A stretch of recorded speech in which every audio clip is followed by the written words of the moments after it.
The April 12th, 2018 meeting of the Williamsburg City Council will come to order. Mr. Trivett, would you call the roll, please? Mr. Zhang? Here. Mr. Pons? Here. Mayor Friley? Here. Vice Mayor Foster? Here. Ms. Ramsey? Here. We have the council minutes from the March 8, 2018 joint school board, the March 8, 2018 meeting, the joint school board meeting of March 16, 2018, and the budget work session of March 19, 2018 for council's consideration. Are there any edits, corrections? I move that the minutes be accepted. Second. Mr. Trivett? I'm sorry, who was this? Mr. Pons seconded. Mr. Zhang? Yes. Mr. Pons? Aye. Mayor Friley? Aye. Vice Mayor Foster? Aye. Ms. Ramsey? Aye. Next on the agenda today is matter of special privilege, Excellence in Service Award, Excellence in Service to Williamsburg Award presented to William Tyler Cobb. Mr. Cobb, if you could join me at the podium, please.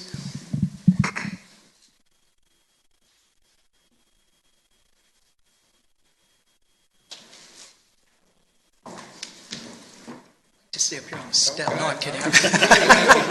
I'm just kidding. The City of Williamsburg takes pleasure in recognizing William Tyler Cobb for excellence in service to Williamsburg. Tyler Cobb joined the staff of the Williamsburg Parks and Recreation Department 10 years ago as a youth sports official and continued to serve as a seasonal employee until becoming a full-time recreation supervisor in 2013. He quickly rose through the ranks, becoming the deputy director in 2016. Since joining the department, Tyler has been a driving force for excellence. He gives of himself, unselfishly putting the needs of the department as well as the community before his own. He has been instrumental in securing the National Softball Association Class A and Class B World Series, implementing new athletic programs, overseeing capital improvement projects, and revitalizing the Parks and Recreation Sponsorship Program. Tyler is a proven role model and a leader. He works closely with new employees to train and improve upon their skill set. He approaches each day with a positive attitude, all while continuing his efforts to make the City of Williamsburg an even better place to work, live, and play.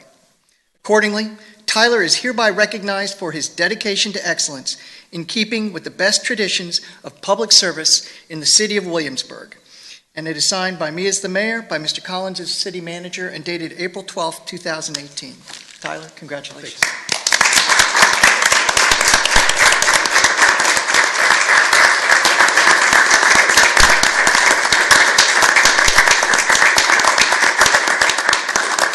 Leanne's going to make us stand here for quite a while she takes some pictures. So.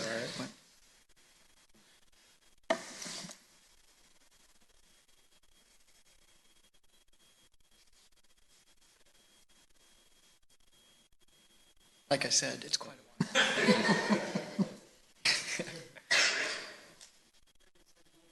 It's a handsome plaque to hang on your wall. Here's the certificate for you, and the microphone is yours. Thanks, sir. So I wanted to first off thank Mayor Friley, members of City Council. It's truly an honor to receive this award. The countless amount of hours that the city staff puts in, it's truly humbling that I was chosen as the recipient of this award. I'd like to thank a number of people. First, my wife, Allie, my parents, Becky and Keith, who are in attendance, all the staff that we have at Quarter Path. This award would not be possible without their hard work and dedication, especially those in attendance today. There are two people I'd also like to thank. One is Lori Ryerson, who was the director at the time when I was hired. She took a chance on me, and definitely appreciate all that she's done for me professionally and personally for my career. The other person I would definitely like to thank is Robbie Hutton, the current director of Parks and Recreation. She originally hired me as a part-time seasonal official, and she's been kind of a mentor, a leader, a friend, a confidant, all the above. It definitely pushes me to excel on a day-to-day basis. So without those people, this award would not be possible. And I'd just like to say I look forward to a number of years trying to work with the city and serve our community to the best we can. Thanks.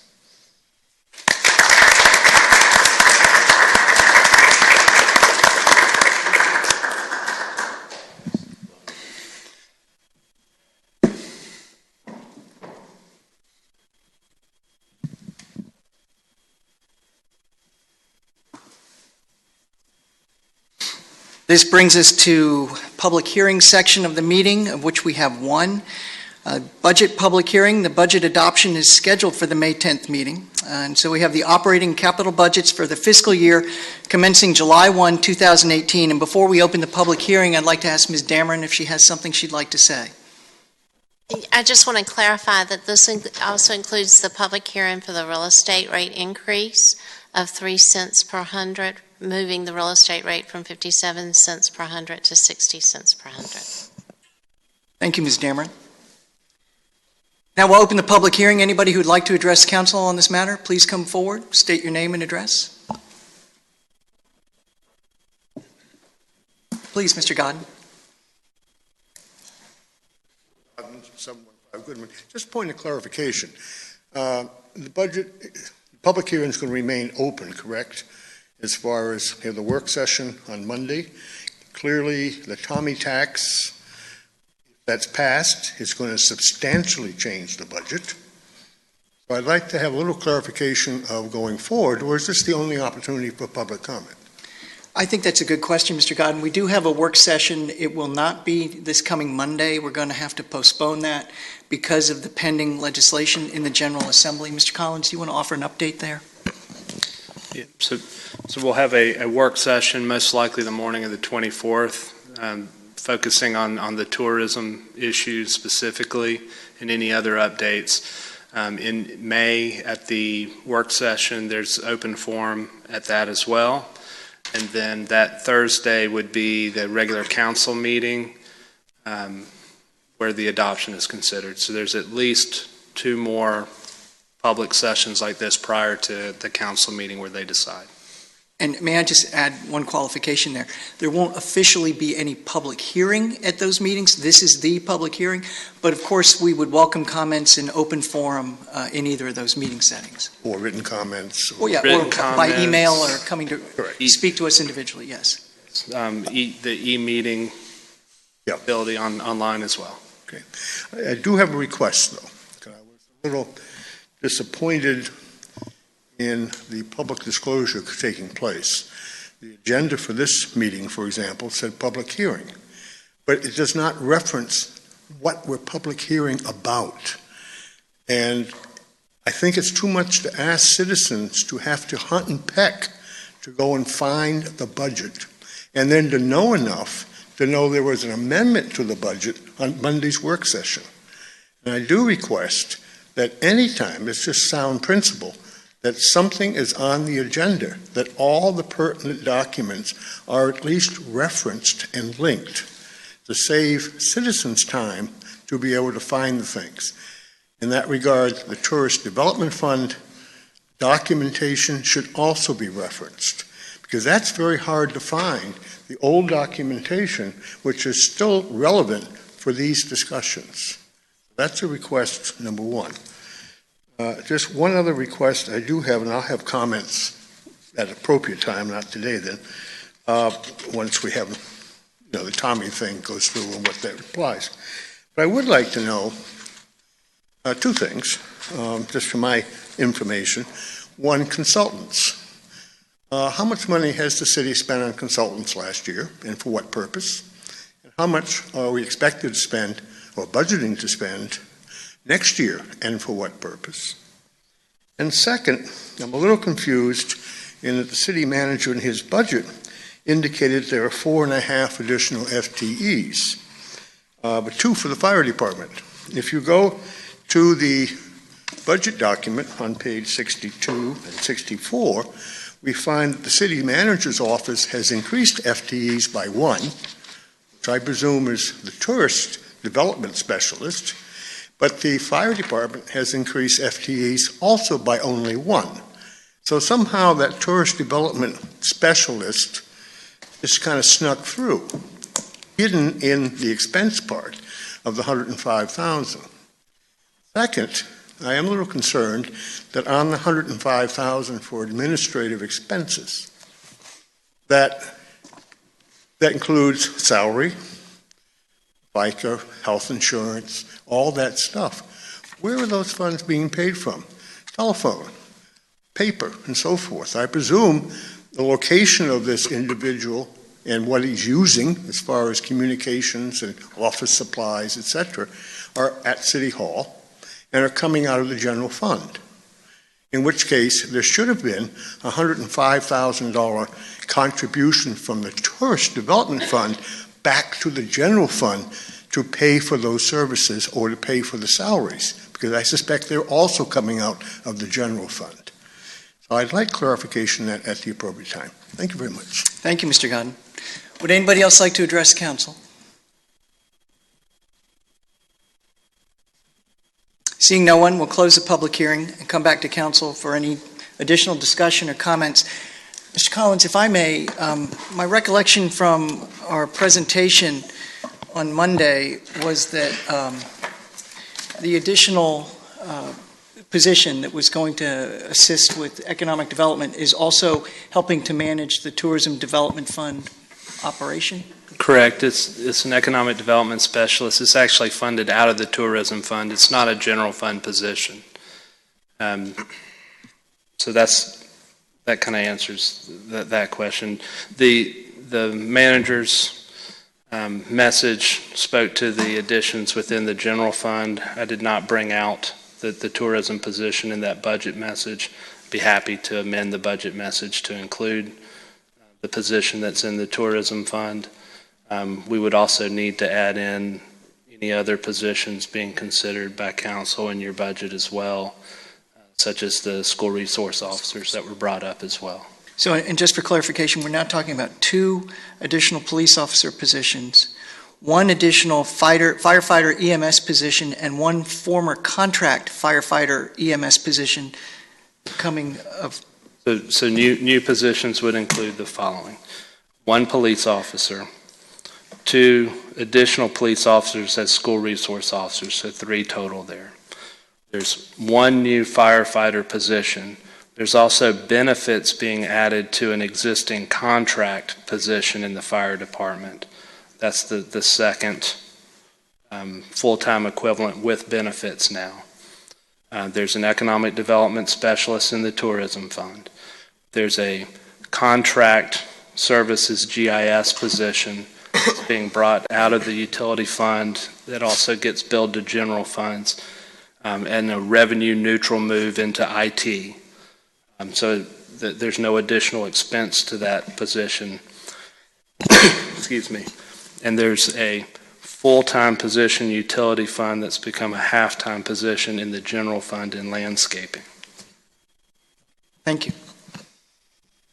And the last discussion to council Monday was on the commissioner of revenue, the potential for adding a business auditor. And that there was some discussion about making that a contract position as opposed to a full-time position as well. Correct. Come back to council. Questions, comments? Nothing at this time. Yeah. Yeah, just comments about the budget. We are talking about 3% increase in real estate tax, and to some people, that's a shock. But I think when we hear just about the staff requirements, in order to pay for these things that I think we all agree are necessary, we have to have revenue, and so. And looking at the expenses, I think the expenses, the city staff has done well to, again, try to do more with less. So I just wanted to make that point. I know we had some conversations last Monday about, finding ways to cut expenses, and I've gone through the budget, and it's tough. And what do you cut? Mr. Collins, something that, Mr. Zhang, I don't mean to cut you off. If you were No, I have ready to say nothing. something. No, you're totally fine. Something that I think would be really helpful for us as council and for the community to see would be how many city staff there were in fiscal year 2007 and 2008 before the economic downturn. So basically 10, 11, 12 years ago, knowing how much the city hasn't grown significantly, but it has grown in the meantime, and we have additional responsibilities we want to take on, such as the school resource officers. If you could give us an idea what the relative number of employees is, I think that would be helpful as an illustration. Yes, sir. I guess I did have one clarification point. Just based from our last budget work session, now we're considering with the additional business auditor, and other additional police hirings, it'll be up to 7 full-time equivalents, correct? Okay. I'll get back to you in just one second. I just want to. So there's a question of, do you include the firefighter adding the benefits or not? 3 police officers, 1 firefighter, 1 economic development specialist, business auditor, GIS, and half-time. So that's 7.5. Technically, you're adding benefits to a second firefighter that's going from contract to full-time. It was funded out of a salary line, which adds a little confusion to the org chart a little bit. So there's 7.5 new. Utility fund's not included here, but there's the position that was in the utility fund that's no longer there. One of those is in a tourism fund that's not in the general fund. You're adding benefits to the firefighter.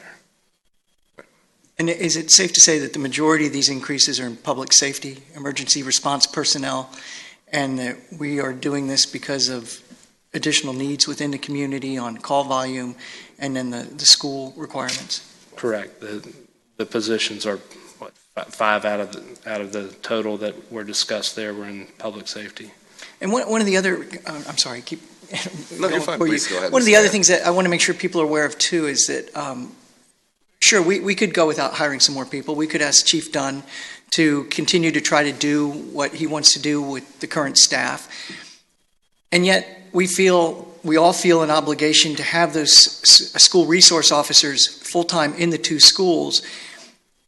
And we've seen the value of Chief Dunn's approach with his team on the neighborhood patrols and how much that has helped in enhancing the quality of life and the safety of all the residents, including the full-time residents and the students at the college who live in the neighborhoods. And we want to be able to keep doing both of those things. And if we did it with the same number of people, we'd have to sacrifice one over the other.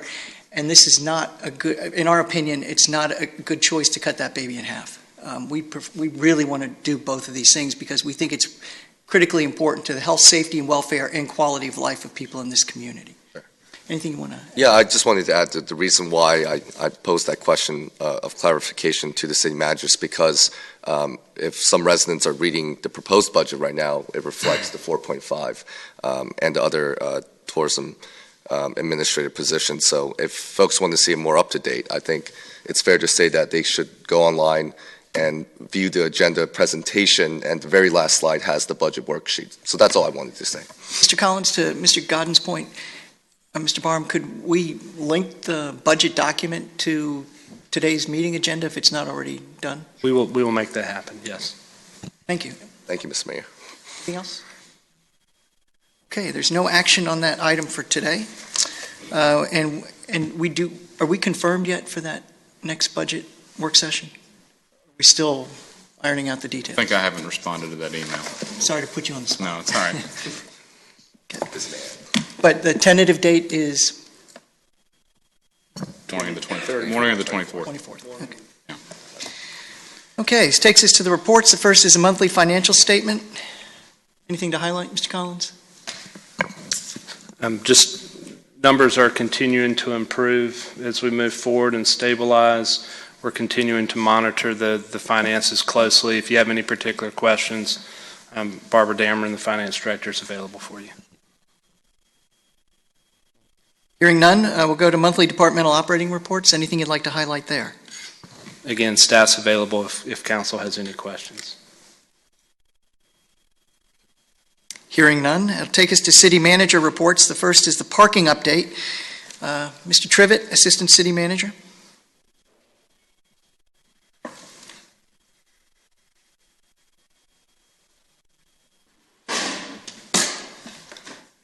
Good afternoon, Mayor, members of council.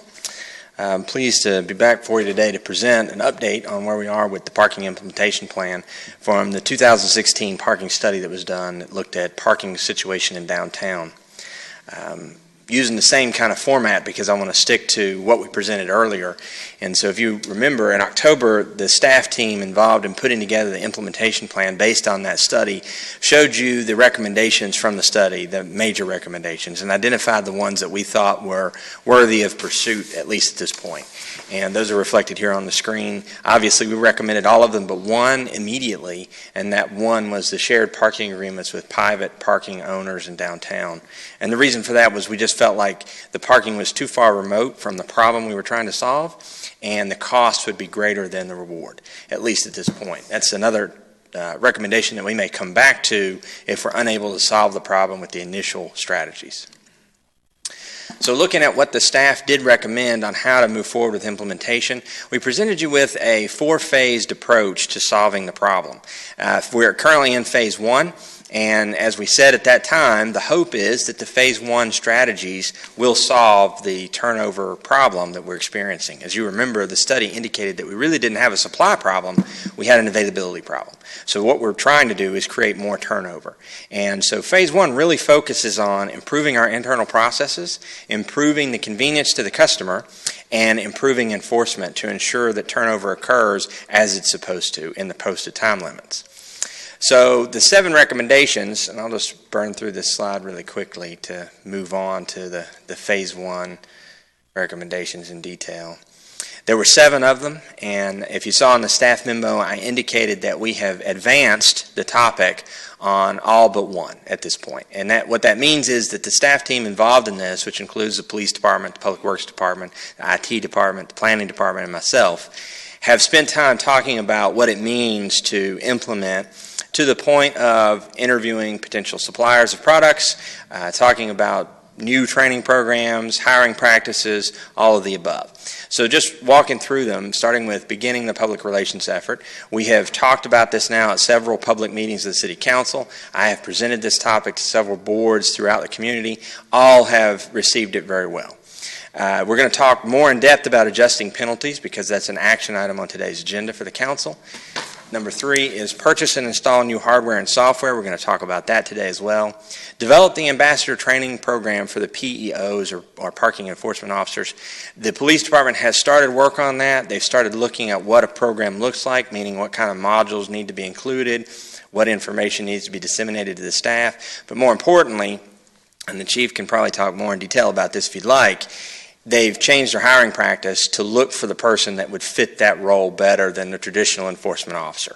And I think that's probably the most important step. The next item is beginning work on an operation and maintenance plan with the Colonial Williamsburg Foundation. As you remember, the study recommended that we consolidate operations and maintenance of as many public-private lots downtown as we could to simplify the experience for the user.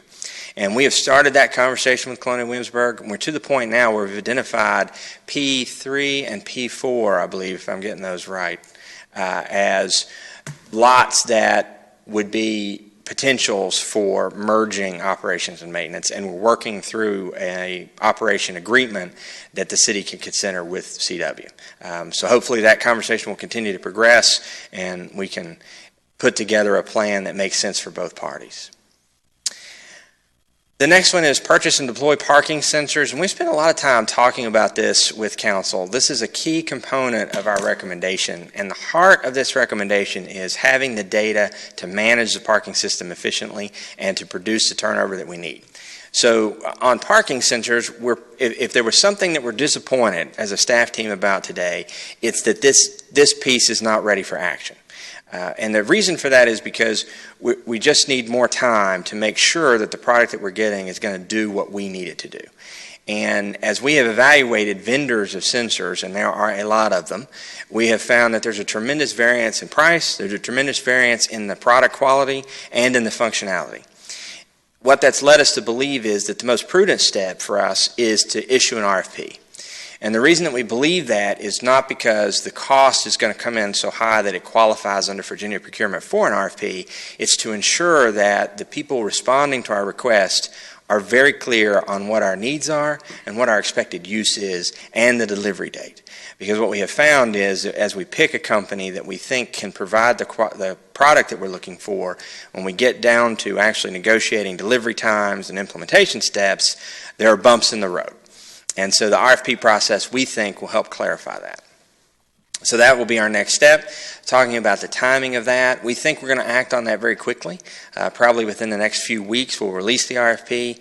I don't think that we can do an RFP any faster than 60 days, and then we'll be ready to come back to council and update you on how that process went, and hopefully we'll have a vendor ready to proceed.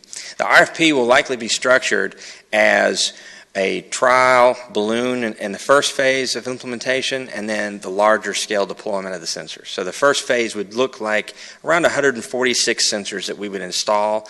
The reason for that is because we want to make sure that they're going to do what we want them to do before we buy the larger quantity that's needed of 888 sensors. So that's going to be a very interesting project for us, and I think is really going to accomplish the mission. We're going to talk about software, though, that's going to get us at least part of the way there, even without the sensors.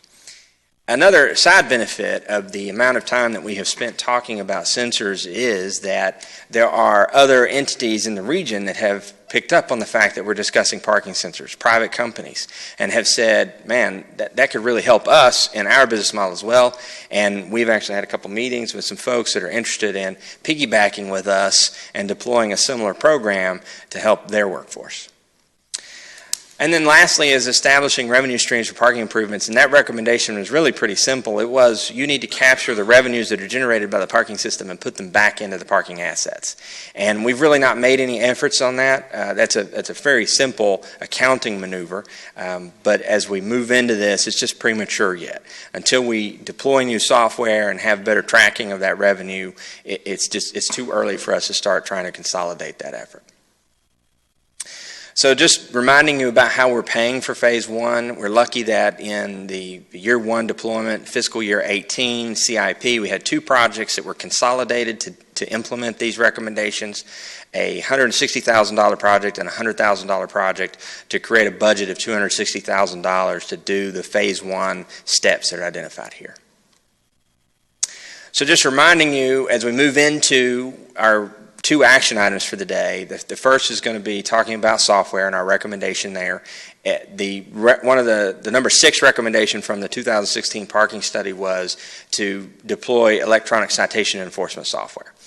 As we talked to vendors of that product, what we learned, and I think Mark will agree, is that while there is a plethora of providers that do parking software, there are very few that do all of the functions that we need, right? So we need somebody that can use sensor data to give us occupation data on a live basis. We need someone that can do the enforcement arm, and we need someone that can do the paid by hour arm, because we may eventually get there, and we're definitely there already with the parking garage. Finding somebody that does all three, very difficult. We found very few companies that do all three. But we did consider the option of putting together several companies to provide all those pieces. So today, what we'd like to recommend is that you authorize the city manager to execute a contract that is substantially similar to the form that I've given you in the memo, and I'll talk a little bit more about costs in a minute, after we negotiate the final amounts. The software is produced by a company called New Park Inc. The software itself is called Scout. There's a Field Scout and an Enforcement Scout. We would be deploying all of that technology in the field. And I wanted to, as you know that I like to do, show you a brief video that introduces what New Park software does.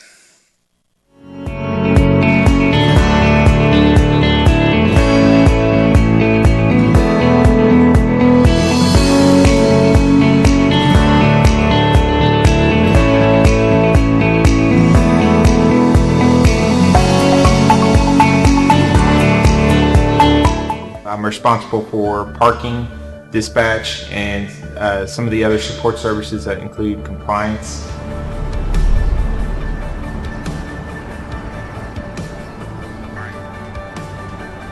We took a very primitive, low technology state of management of parking and evolved it into a highly technological field of parking that's bringing a higher quality of service to our students, faculty, and staff. I have been here with the department since 2001. I've seen it grow very much. From the very beginning, handwritten tickets, everything was black and white. We've progressed way up and seen changes But having someone come in and say, this is how we can do it, we're going to do it completely. At first I said, no, we can't do that. You don't understand. This is Huntsville. I've lived here all my life. People aren't going to do that. But learning the technology, it is amazing how much we can do now, and we can see what we could have been doing before. The transition for some people has been very, very hard. Not only did this year did we go from the old system to the new system for us, but we also did complete changes on the entire campus. People that work on campus, students that are on campus every day, now they're coming to us and saying, hey, you know what? This is going to work. I have parking now. This is much better than what we had before. License plate recognition is one of the tools that help us change the way that we manage parking here on campus.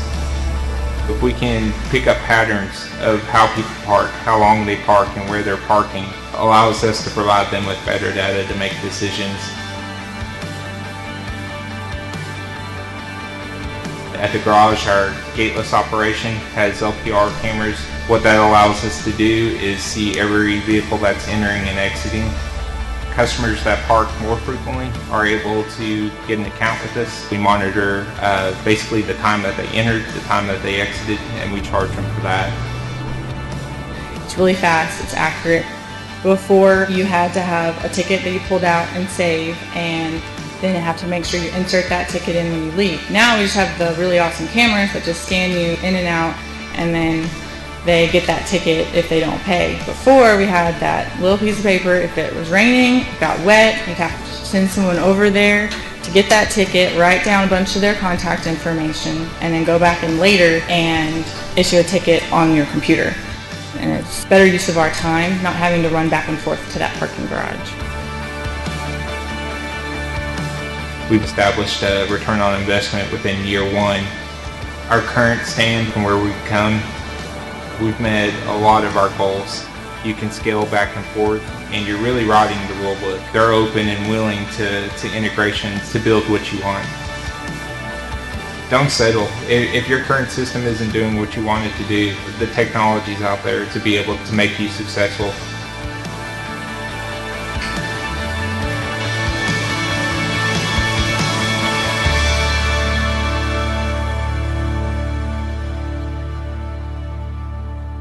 So just a couple of things about what New Park does and really makes it interesting for us is the fact that it's based on license plate reader technology, which means that we're capturing the same amount of information that we'd be capturing with sensors, just on a much longer frequency, because it's based on when you drive through the gate or when that parking enforcement vehicle drives by the block that you happen to be parked in.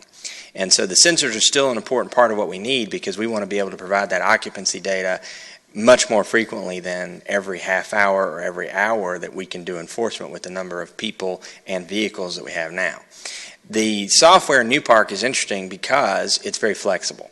If you see it, it looks a lot like our Tyler Munis product in the colors and design, and it's very customizable. So if I am a parking enforcement officer, I can actually customize my view so that I have the tools of the software up that I use most frequently on my device, and everybody can kind of customize that view.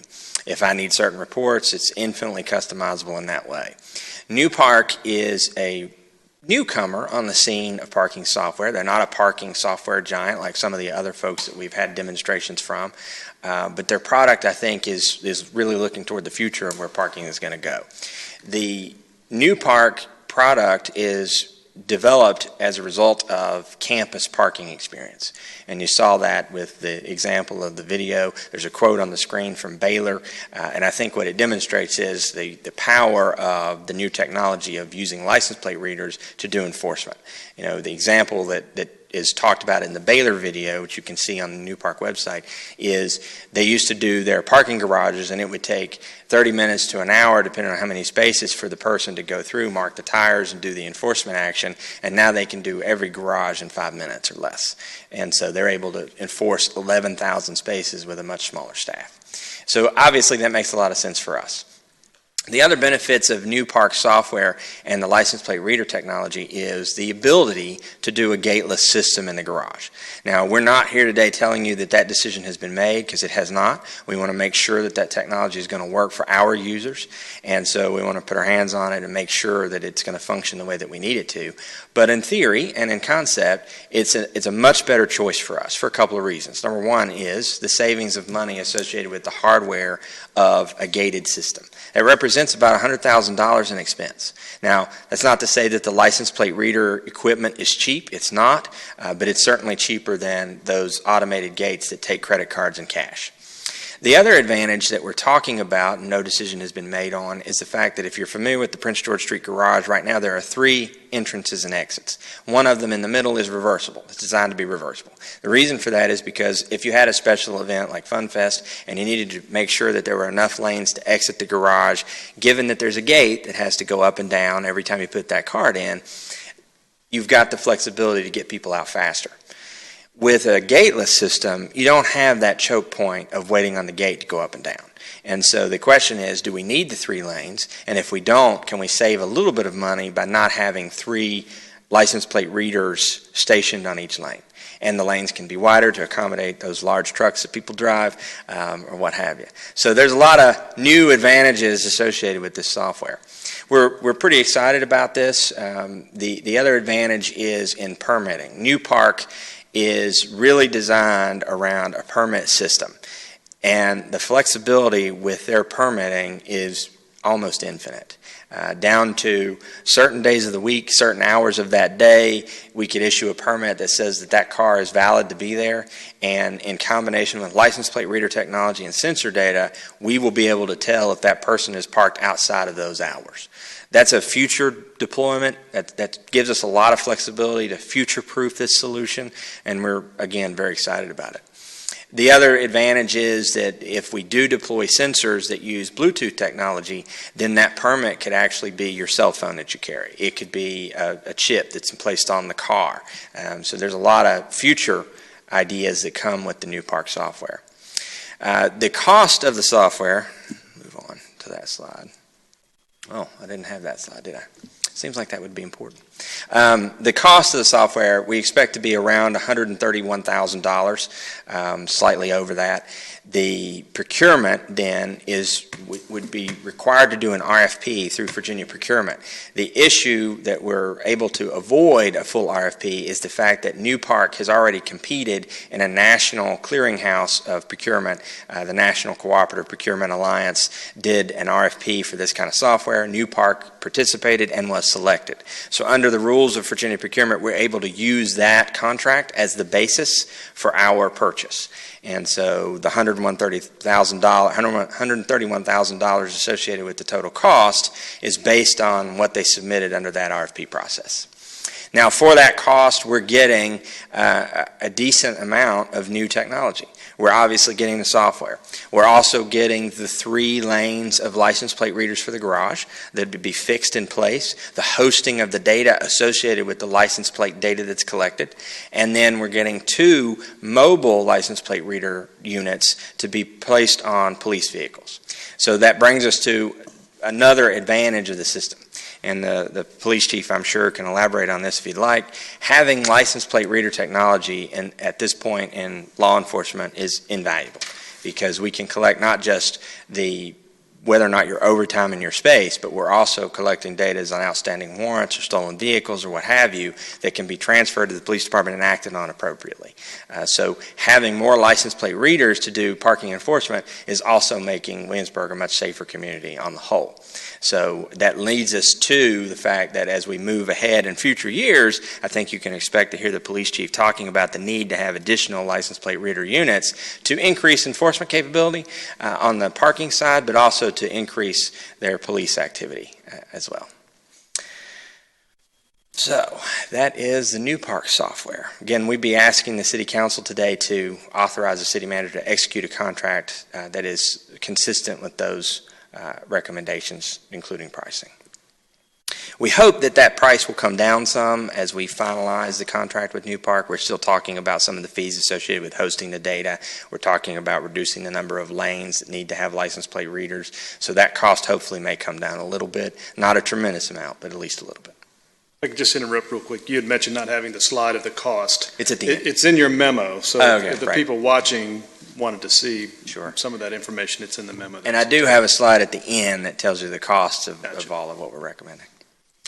So the second action item of the day is we'd be asking the City Council to consider adjusting the fines for parking violations. And so if you're familiar with how this works, our current city code has a section of the code that deals with parking violations and violations of parking generally in the city.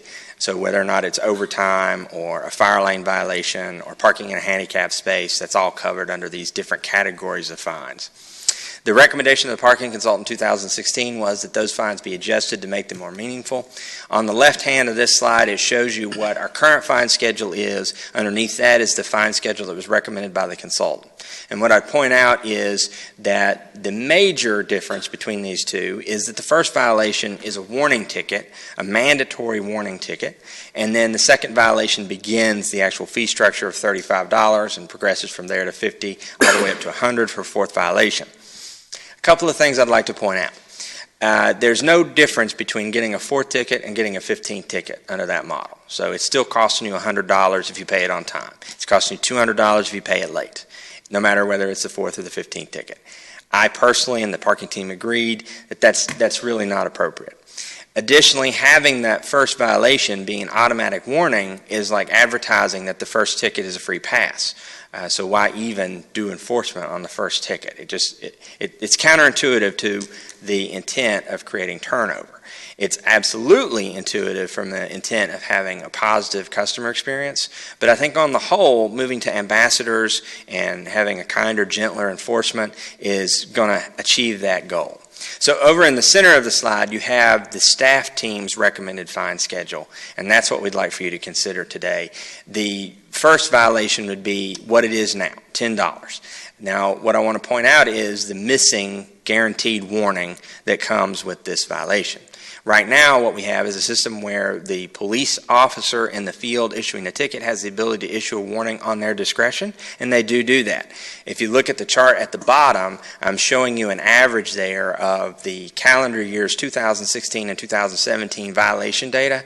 Those officers actually issued 65 warnings on average in those 2 years. And then the finance department has the ability to void a ticket. So if you receive a violation and the officer's not there when you get back to the car, but you feel like there was an error made, or you made a mistake, or it's just not appropriate that you pay the fine of $10, keeping in mind it's only $10, then when you come to City Hall to make your payment, the finance office staff has the ability to void that ticket, and they've done that 264 times on average in 2016, 2017. So that's, again, more flexibility to create that positive experience if you need it.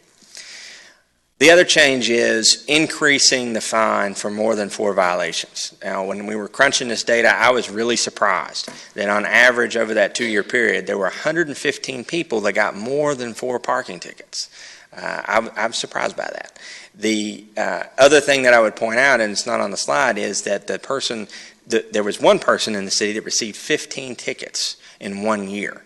That's fairly impressive, given that at the time that they were getting that ticket, we only had one parking enforcement official issuing tickets, and it was only 9 to 2 o'clock Monday through Friday. So that's impressive work on that individual's part.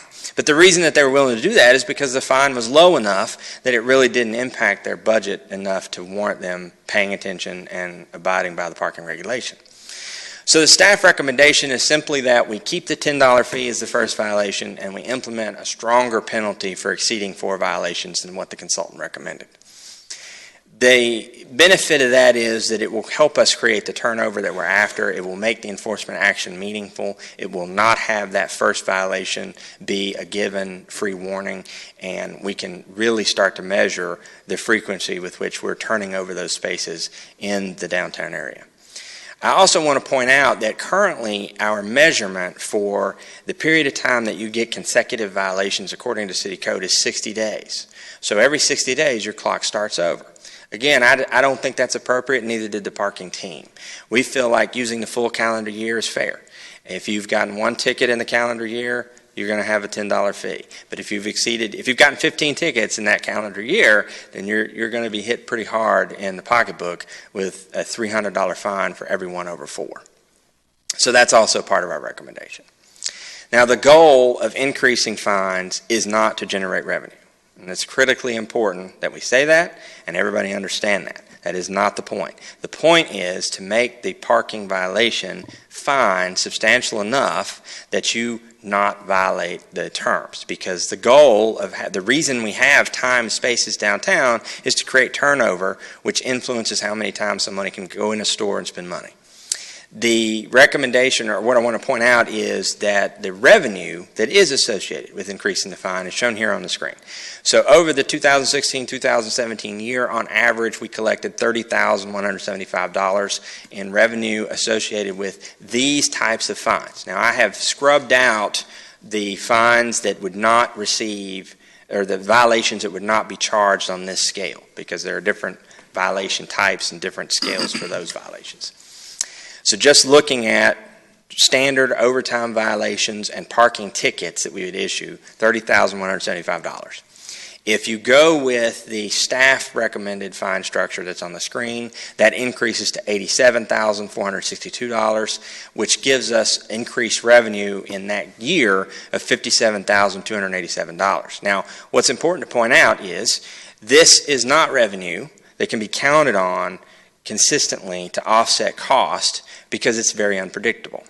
Ideally, in the beginning, the number would be very close to this, because we're going to have an average enforcement year. But in year 2, after these fines are implemented, we would hope to see that the number of violations go down because people are complying more. And that means that we've been successful. So I just point that out because it does represent new revenue coming into the city. So looking at the overall budget and the cost of what we're recommending, as I said, there's $260,000 of funding associated with CIP projects from FY18. The year 1 project cost to date, which just consists of the recommendation today to go with new park software and hardware, is $131,568. There's annual costs associated with the maintenance of that equipment and the software, and that totals about $50,000 in the term. We'd be looking at a 3-year term with New Park, and even in year 3 with the escalators on software and maintenance agreements, we don't exceed the $50,000 mark. So looking at what implementing these changes does in terms of revenue and current expenses in the budget, annual savings of $27,026. That's associated with the fact that we're not paying maintenance on our current system anymore, and we're not taking cash. That's a key component of the recommendation from the staff team, which means we don't have to pay for a cash service like Brinks to pick up the cash and take it to City Hall or take it to the bank. And then the new revenue associated with increased fees of $57,287. All that considered, we're left with a project budget remaining of $128,432. Now, with that money, we will do the sensor piece of this project. We will also buy pay-on-foot stations for the garage. That's something we've not talked about yet as a group. We are looking at pay-on-foot stations. Now, if you've been to the garage, you know what that looks like. It's a big, bulky machine. In our case, they frequently malfunction. So what we're looking at doing is trying to make those a bit of the future too. With New Park being a web-enabled product that is very flexible in how it's designed, we can actually use touchscreen monitors to do the pay-on-foot function. What that does is it gives us the increased ability to market downtown while you're paying for parking. We can have a great little message from the mayor. If you've been to New York or Las Vegas, you've seen the mayor come up on your taxi screen saying, "Welcome to the city."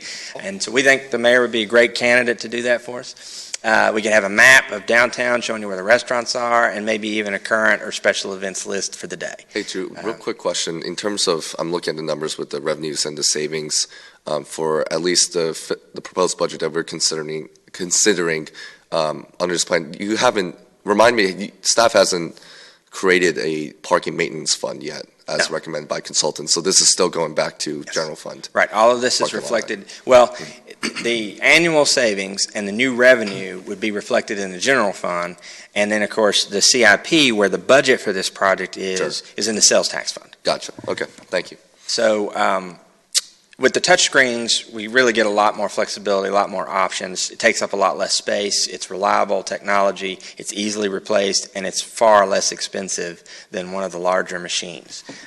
So we're looking at that possibility now. That's another expense that will not cross the threshold for council approval or an RFP, but we'll certainly keep you informed as we make decisions on how to deploy that technology. It may be that we end up with a traditional pay-on-foot machine, and the cost of that is between $35,000 and $25,000. I know that seems like a lot, but that's the cost in the industry. Whereas we think we could probably do touch screens for in the neighborhood of $10,000 or so less. So it would be a much preferred alternative. With that, I'll answer any questions. Couple questions.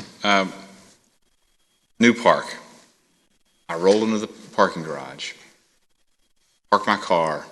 What happens then? So if you are a frequent parker, hopefully you've downloaded the city's app, and that could either be a specialized parking app or part of our Williamsburg Wayfinder. I think that the intent of the staff is to try and consolidate that so you don't have app overwhelmingness when you come to the city. So what we'd like to do is consolidate that so it's all in one spot. That may include a little bit of a redesign of the Wayfinder to make it a little more intuitive.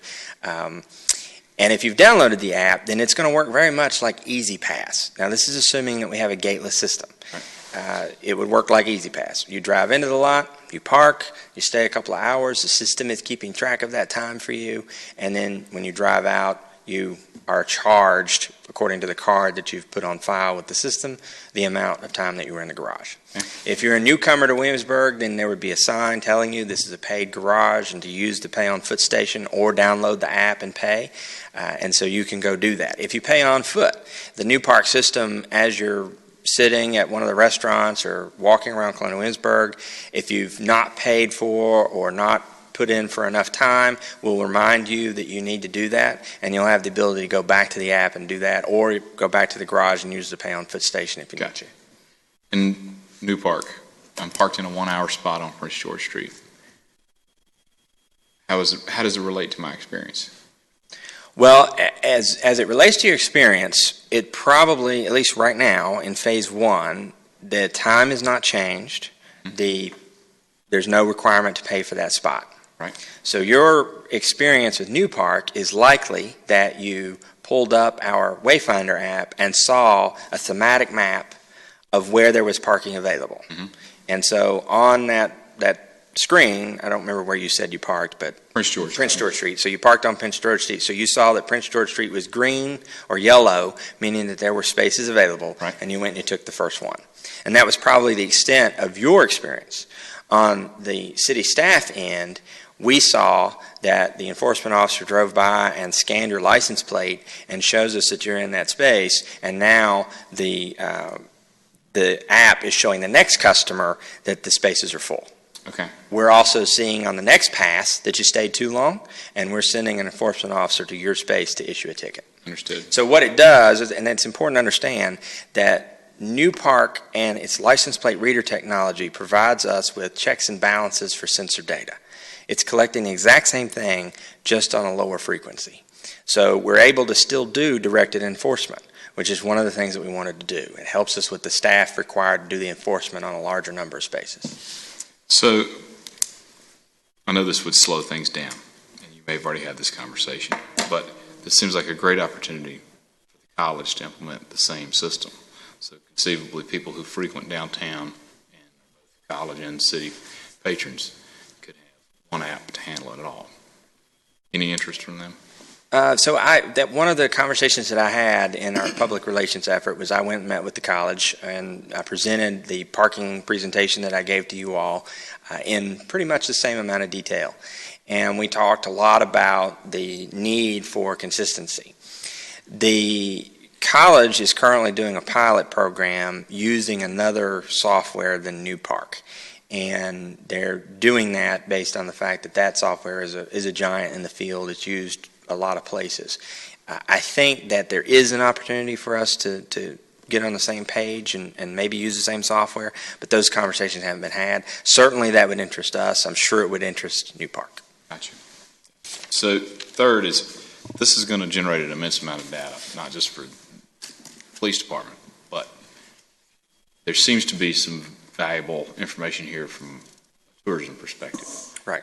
Knowing where people are coming from, zip codes, how long they're staying, how many times we see them within a given period.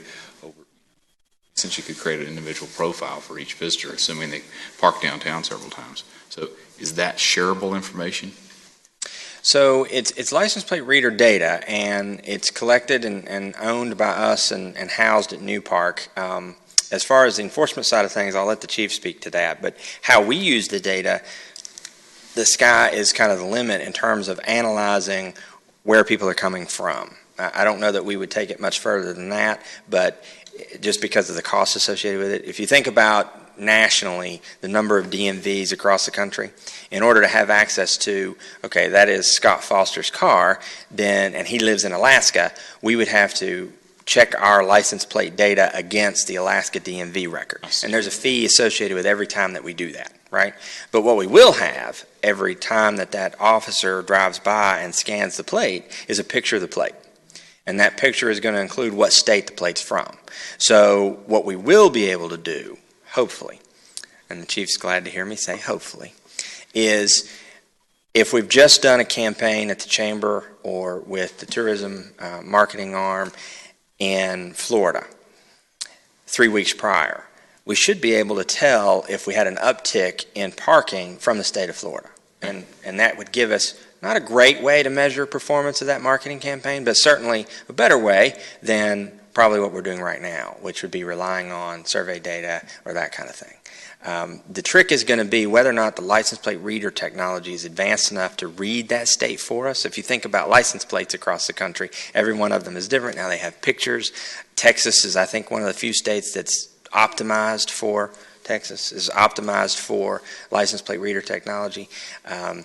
But I do think that having William and Mary here obviously is an asset, and any time that we're talking about a future technology or a need that technology cannot already meet, there's an opportunity for William and Mary to help us get there. Cool. And having the data, I think, would be a great college project of saying, can you develop an algorithm that uses video camera technology to analyze this photo and tell us where these plates are from? Excellent. Thanks. So I have a couple questions too, as someone who started out, just putting the quarter in the machine and turning the knob. So when you say pay on foot, is that where you get the little ticket and put it in your top of your dashboard? Kind of. Okay. With New Park, there would be no tickets. If we go with a gateless system, there would be no tickets. There would just be you putting your information into the app using our touch screen, and then the timer begins and you're paying for the time that you're in the garage, so that when you come back, you simply get in the car and you leave. So it's much more convenient than having to keep up with that piece of paper. But it's the same kind of theory. Okay, so if you don't download the app though, and Yes. you just drive in, Right. and they take your license plate and you don't have a credit card on file, Right. do they send you a ticket in the mail, or? So let's break that down into two scenarios. Okay. One is you don't pay, right? You park in the garage and you walk out of the garage without using the pay station. You come back to the garage a few hours later, you get in the car and you go home, and you live in New Hampshire. In 60 days, you're going to get a lovely letter from the city of Williamsburg telling you that you parked in our garage, and here's a picture of your license plate, and here's how long you stayed, and here's what you owe us. Very similar to if you go through the Midtown Tunnel in Norfolk. There's no pay option there. If you don't have Easy Pass, you're going to get a bill in the mail, and it's for $1. having done that many times. The other scenario that you explained is that you don't download the app or you don't have a credit card. If you don't download the app, that's the purpose of the Pay on Foot station. You can go to it and use the app without downloading it. Okay. But you are going to be swiping your credit card because we're not going to take cash. Right. And so if you don't have a credit card, there's no way for you to pay for parking in the garage. And to Scott's point about Prince George Street, the license plate and the enforcement doesn't really start until the police go driving past with the license plate reader there. So if someone comes in like 10 minutes after police has gone through, then they would get a bonus. And that would be until the sensors are in place to take register of that. Exactly. And let me see here, non-effect. And as far as the ambassadors, those are in other cities now, I believe. Yes. I think I was in Charleston where I ran into some of them, and as soon as we pulled up, they greeted you, can we help you, and things like that. So they had a nice little uniform on, not a police uniform, but a little red jacket and blue cap. And as far as like talking about the voiding of the tickets and the warnings, I would guess that some of those voids come about, particularly at the beginning of the school year when parents are bringing their kids and, then they call up, oh, I didn't know. Now, can the voiding and the sort of the technology, I think you said that the technology could be adjusted so that if it's a certain time of year or event that you could extend the parking time or not have it in effect. Certainly. So that should help cut down on the request for voiding of tickets, I would assume. Yeah, I think so. The new park system is very, very flexible. If you think about the difference between new park and some of its competitors is it's like going to Walmart and buying something off the shelf. You get what you get when you pay for it. With new park, it's very customizable. The forgiveness rate in finance, I was surprised. I didn't realize that was something that we had the capability of doing. And we really don't. What's happening right now is in the software, we can't really track that void in terms of, okay, you've already had a void this year. So finance is actually keeping a hand record of, okay, this person came in and got a void, and they're keeping that on file. So the next time that person comes in, it's, well, we already gave you a void. So this time you're going to have to pay the $10 fee. So I think they're doing an outstanding job, and my motto is, if it's not broke, don't fix it. And how long has New Park been in business? New Park has been in business for, I'm going to go out on a limb and say about 4 years. Mark, do you have it? About 4 years. Probably longer in terms of the software being deployed. The owner and co-founder of the company was working in parking enforcement at a college in Texas when he decided to start developing this system to make his job easier.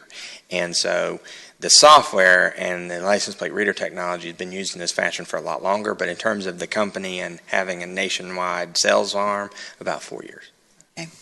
And I assume that, you get updates to the technology associated with the project. The annual fees that pay for maintenance are what allow us to do that. So if they come out with New Park 2.0, then obviously we get the benefit of that. And I think you said with this contract we would get 3 fixed license plate readers and then 2 mobile ones.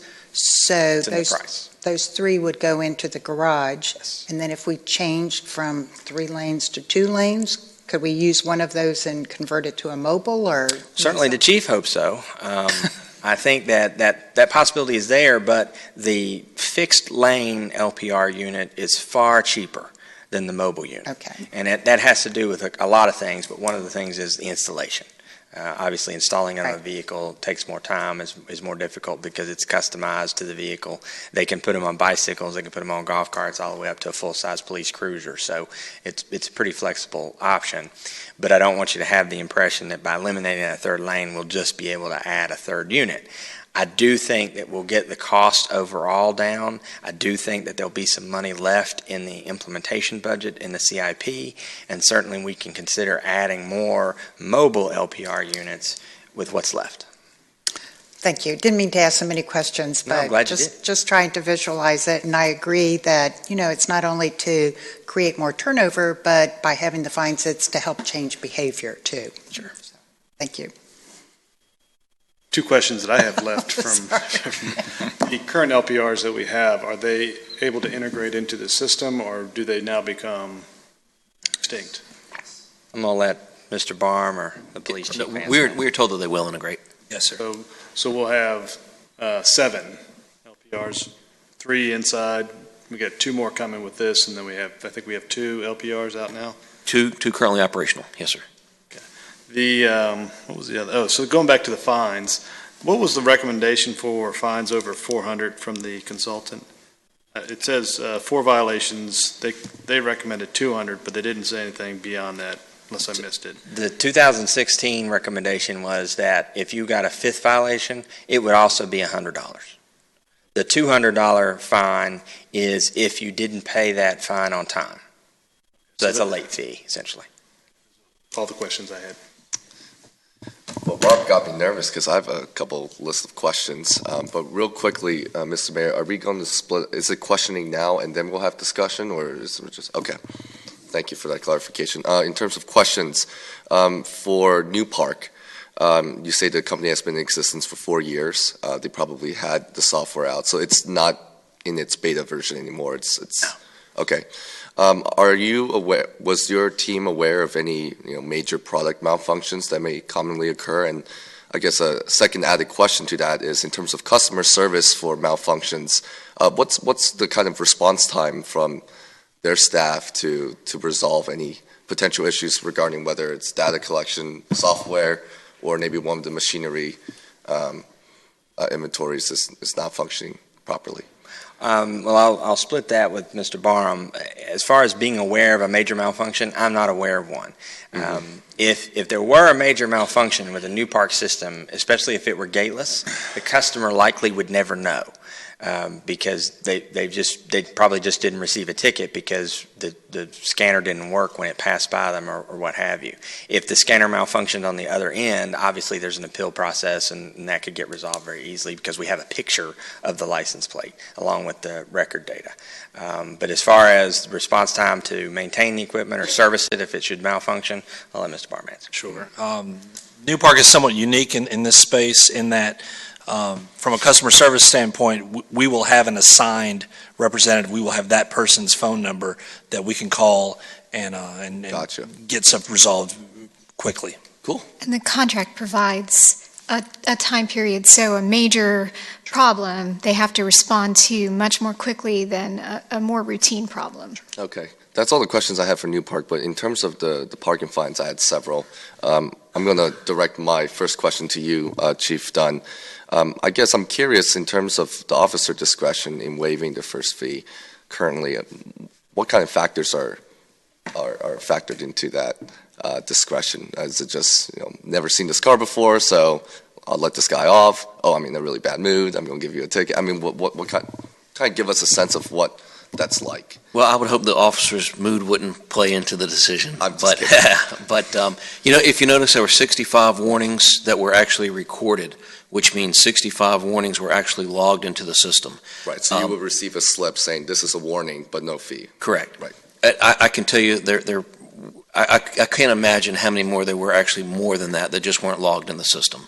Sure. A parking enforcement officer or a police officer get called to a particular location because of whatever the situation may be, or stumbling upon it for just routine patrol or en route to someplace else, seeing a violation, and at that time maybe simultaneously seeing a person come into the vehicle or realizing the person is right there and just asking them to politely, park appropriately or move their vehicle or whatever the case might be. So that will remain. The officers will still have the discretion, the parking enforcement staff will still have the discretion to do that. And I mean, certainly my expectation is, should they see someone here who's just unfamiliar with the situation, that goes back to the education piece, where we know we have a lot of tourists here, a lot of folks here who are here for one time or one weekend or whatever the case might be. We want to ensure that we're giving them that level of customer service that you and I would appreciate. And so obviously if it just seems to be a case where they're right there, we're able to address it with a warning or education, if you will, then that certainly will be our preference. Okay, thank you, Chief. And back to you. In terms of the parking consultant's recommendation for the warning, waiving the first fee, I'm assuming that's going to be logged into the system, right? Or were they suggesting that it'll just be chalk and Oh, if I see the car again, I'm going to impose a second fine. If you read the study, the recommendation is not that detailed, but That's right. That's why I'm asking. We can assume that since their other recommendations were a better system, a better software to avoid having to use chalk, that was their intent. Right. Okay. I was just wondering because I would think that we would log in warnings just so that we have a good data collection on that. Does staff plan to provide a warning grace period before staff's, assuming your adjusted fine schedule is released? 6 months, give the public due notice in terms of residents before implementing what you had suggested. This presentation today. That's not something that the staff team discussed. Okay. I think that's something certainly that should be considered by council, and we'll follow whatever the policy direction is. The steps would be, and maybe I didn't make that clear, as far as the action today, you would be directing staff to come back with an ordinance to make these changes. Understood. And so the code actually has to be changed. So there's a process involved for that. In the ordinance, there's a stipulation for when the ordinance takes effect. So if the council decided to delay that implementation to give us time to make sure the public is aware, we could do that. I would not think that that's something that needs to be done for as much as 6 months, only given the transient nature of our visitors. I think that we can notify the public much faster than 6 months. Right, and the reason why I asked that question is because I know a lot of residents utilize those spaces as well, but that answer makes perfect sense. And I'm assuming this will be enforced on weekend, holidays, per policy. I guess I'm kind of curious, and this has probably been a policy from a long, long time ago, but I'm curious in terms of what was like the historical rationale for the 60 days versus the full calendar year. Did you kind of dig into that, or staff dig into that, the reasons why that came to be? I don't know that. I haven't been here that long enough. Yeah, right. I was just curious because I was just curious about what that reasoning came to be about. And my last question is, what was the parking consultant's rationale for leaving the first fee waived as a warning? I think that if you go back and you watch the presentation by the consultant. Oh, I did. I was much younger back then. More vibrant and more energetic. I think he talked about the tourism nature of our economy and wanting to have that experience be positive, and obviously getting a warning ticket is much more positive than getting a fine, even if the fine's only $10. But again, we just felt like that defeats the purpose of turnover. And so we would recommend that you not do that. Even with sufficient notice and with deployed foot parking ambassadors that'll be, I'm presuming, walking around the streets on foot, talking to visitors, residents on their needs and all of that? We think so. And if you look at the chart here, if you look at the number of first offenses, there were 2,478 first offenses. That would be 2,478 warnings issued in the year. And if you look at the next column, you can see what that does to the revenue of the system. So that played into our recommendation. That issuing 2,478 warnings just seems like defeating the purpose of having the fine in the first place. But again, you stress that it's not about the revenue. That's right. It's not about the revenue, but I think it is something you have to consider, certainly. Okay. That's fair enough. Thank you. Could I just comment one thing? I guess we're talking about, fines for overparking and warnings and things like that, forgetting that most cities have paid parking everywhere. And so, when we're talking about a $10 ticket for parking too long in a free area, when you go to most tourist cities nowadays, you assume that you're going to pay $1, $2 an hour on top of any fine you would get for overstaying. Certainly. And I think, I didn't have this slide, but if you remember back to the presentation in October, I showed you what regional parking fines were. And $10 as a first offense is still much cheaper than all of our neighboring jurisdictions. Sorry, may I go now? Yes. Thank you. Looking at the two schedules, and Mr. Zhang's question about do we have a grace period where we allow people to adapt to the new fee schedule, fine schedule, it looks like the only unless I'm reading something incorrectly, the only difference between the current fine schedule and the staff recommendation is the second violation the late fee, and if you get more than 4 violations. So you'd still have to at least get to the second violation. And I bet if we walked up and down the street and asked people, what's it cost to get your second ticket here? I don't think anybody would know. I certainly think that... The escalators are substantial, though. I think they're far more increased than Well, it goes from 10 to 30 currently, and under this would go to 10 to 35. And then the next ticket is 50 in both. The next ticket is 100 in both. So You need to ask Benny how many tickets he's had this year. that's a good point. Okay. Moving on from that. Have you done any presentation to the neighborhood council on the parking? I did. You did? Okay. I believe I did. Mr. Collins may remember that better than I, but I think that I presented to the neighborhood council on parking. I did. Didn't I?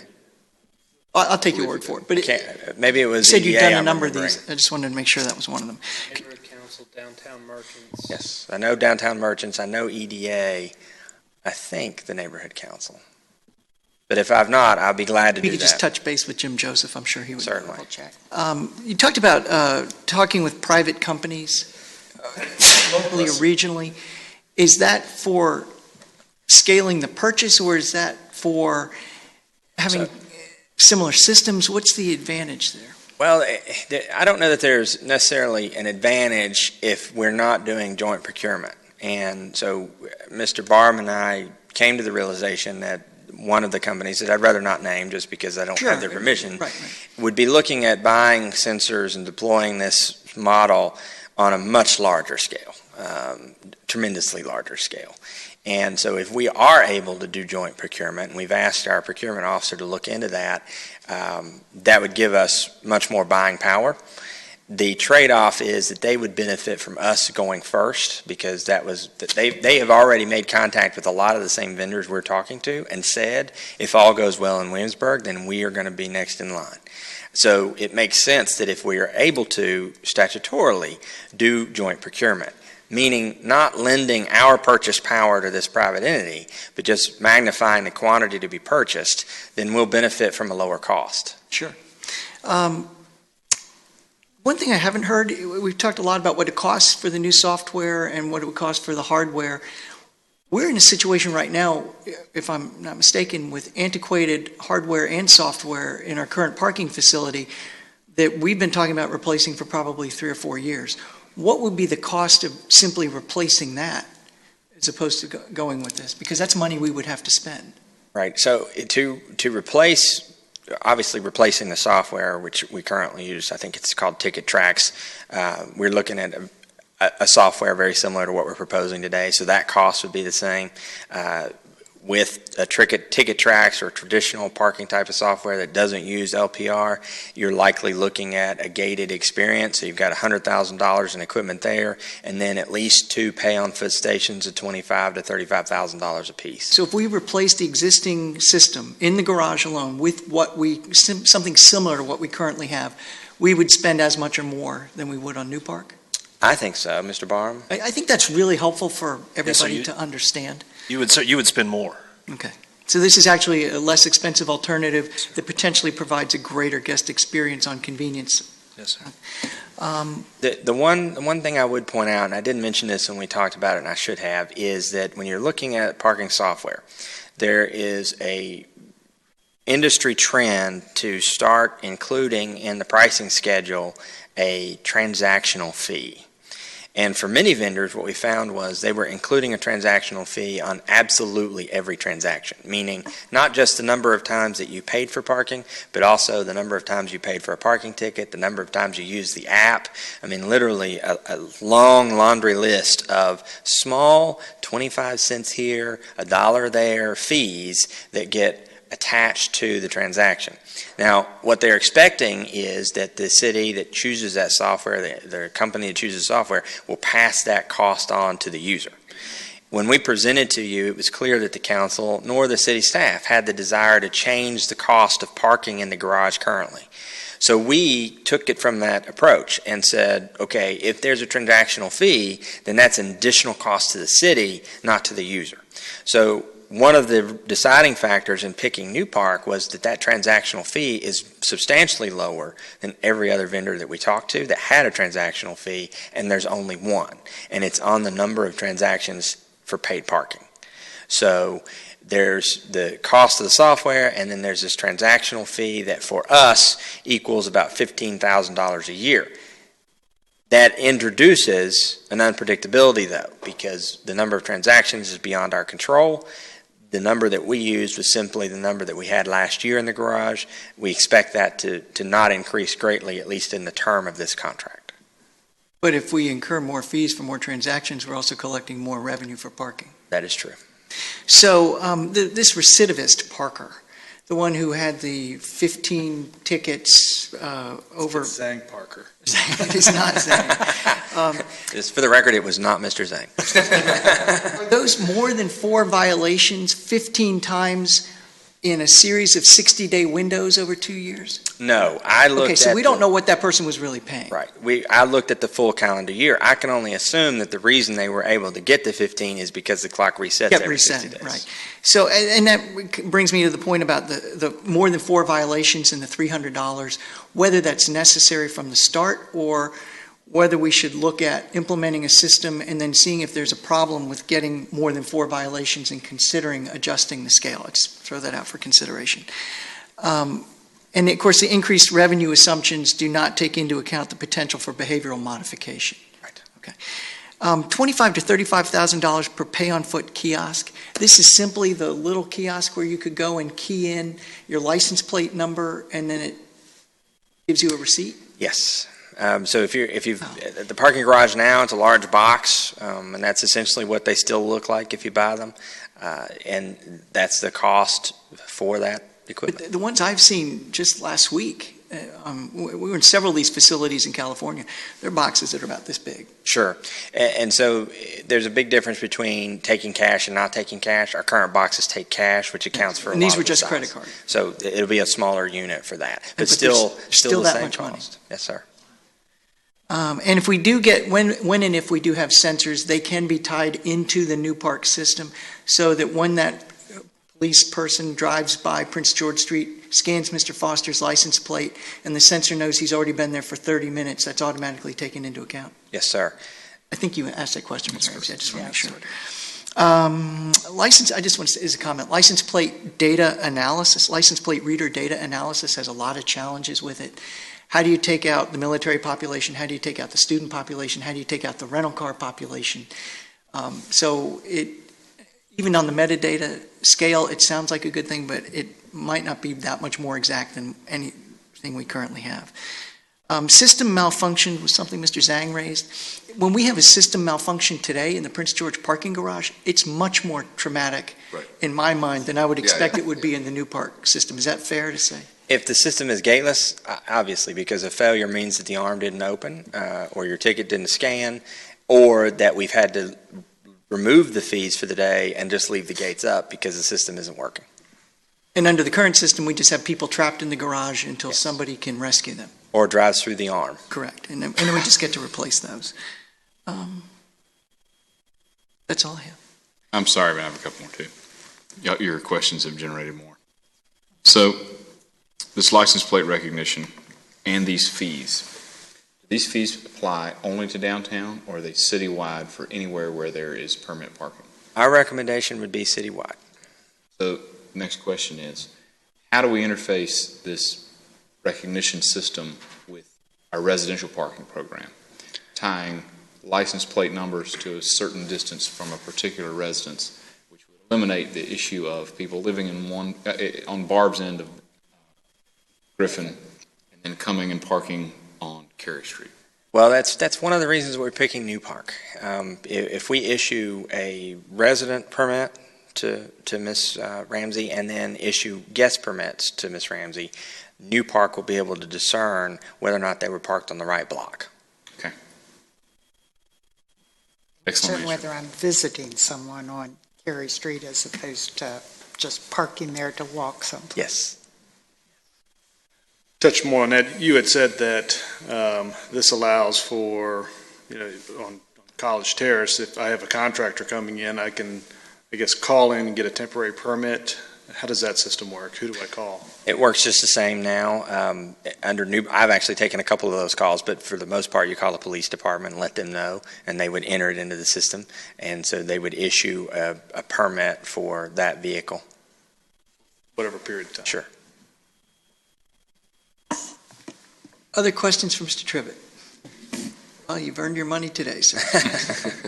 Discussion? Comments? Well, please. Okay. Let me see.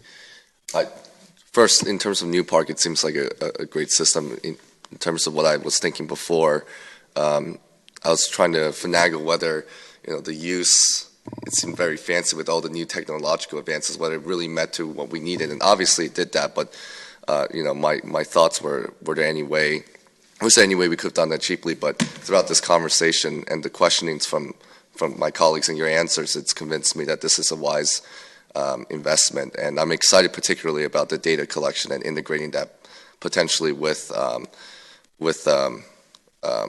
the college in future discussions. But yeah, I am persuaded that this technological advance, as fancy as it seems with all these touch screens and all that, that it will definitely have an efficiency benefit to staff's time and all that. So I appreciate that. In terms of the penalty fees, I actually disagree with staff's recommendation on the nominal $10 fee as the first violation fine. I think that this is contrary to the parking consultant's recommendations and purpose, and even beyond that, in terms of policy interpretation, the parking study emphasizes the enhanced parking experience through a customer service model, something that has been thrown around a lot, particularly integrated with the parking enforcement officer's role. But I think it goes beyond that. I think we're trying to, with this parking study and with all the expended resources we put into this, we're trying to reform the cultural aspect of parking, and in particular, the turnover rate. Sure. So that's taken in mind, but through a customer service model. So far, the city has expended a lot of resources to meet that purpose. One, the city hired 3 part-time PEOs that are currently being training. The advertising that the city has sent out reflects that they want a more customer service approach than simply an enforcement approach, is my understanding in your memo. The police department has been cited in articles in the local news talking about the need for the city to take a more holistic approach and not just simply about writing tickets around town. And I mentioned this because I think there will be plenty of notice after the logging in of the first warning. And I think for the potential parkers to rational reason and expect these regulations that are in place. So I can understand and accept that the staff recommendations follow the parking consultant's recommendation with waiving the first fee and keeping the escalators that the city staff has recommended in place. I think for how I understand this policy, the first-time violator, the hypothetical violator, it could be me, will come in, park somewhere, and the police enforcement officer in some way will interact with this violator. And then should this same hypothetical, maybe me again, parker violated for second, third, and fourth time, which is pretty unusual. I think the escalators are reasonably set where it will disincentivize that person from wanting to do it again. I don't want to pay $500 in parking tickets. So to that end, I don't think staff's recommendation is rationally related with this reformed policy objective of the customer service model. And as currently recommended, I must respectfully disagree. And at this time, Mr. Mayor, I respectfully ask that, if possible, we can separate these two voting items. Sure. Absolutely. Thank you. So in line with what Mr. Zhang was saying, I guess right now a lot of the warnings are verbal and are not logged in. But to keep accurate account of who gets a warning, then we would need to log in every warning. Would that be a change? I think that's you said that's currently being done, right? Well, I got the feeling that a lot of the warnings were sort of, if you come up to someone or if someone runs out of their house, hey, I'm about to move my car, you say, well, just move on without officially logging it in as a warning. Right. Most of our officers don't have the handheld device that they would need to be able to currently log that warning. But they will be. And so they're for the most part, it's just a verbal warning with no sort of documentation associated with that. Obviously, if it's a 911 call that generated that, then there may be some documentation, but wouldn't be captured in these numbers here. With the new system, if we wanted patrol officers to also do parking enforcement as they go about their day, their shift, which I would, it makes it, they're going to have access to that to know that the person has had a warning or not prior to being able to issue any sort of ticket. So it certainly complicates for us. I do think it's going to add to the cost for us to get there. I'm not 100%. It may mean that every patrol car has to have license plate reader. I'm not certain that's the only way we can accomplish it, but I do know that if they had that, that would accomplish that. If the patrol car had the license plate reader, then they could, of course, from that determine they're tied into the system, and they would know whether it's the first offense or beyond that. But without that, I'm just not sure that we'll have the capacity for those patrol officers who don't have LPR on their vehicles to know exactly where they are, and so that means they're very limited in how. So that's speaking to residential parking, but the PELs are going to be downtown parking, right? All the way around. I mean, our marked police cars, we want them all over the city, including downtown. And as they stumble upon parking violations, as they have time, obviously if they're in the middle of an emergency call, they may not have time. But as they have time, we would like for them to address parking throughout the community. There is an app on their, because they have a laptop in their car, they couldn't go into this new park and type in the license plate. And right. That's not available to them, is what you're saying. They would not have access to the full suite of enforcement tools. That's a separate arm of the app, and you have to have access to it, and we have to pay for every seat that we have of that.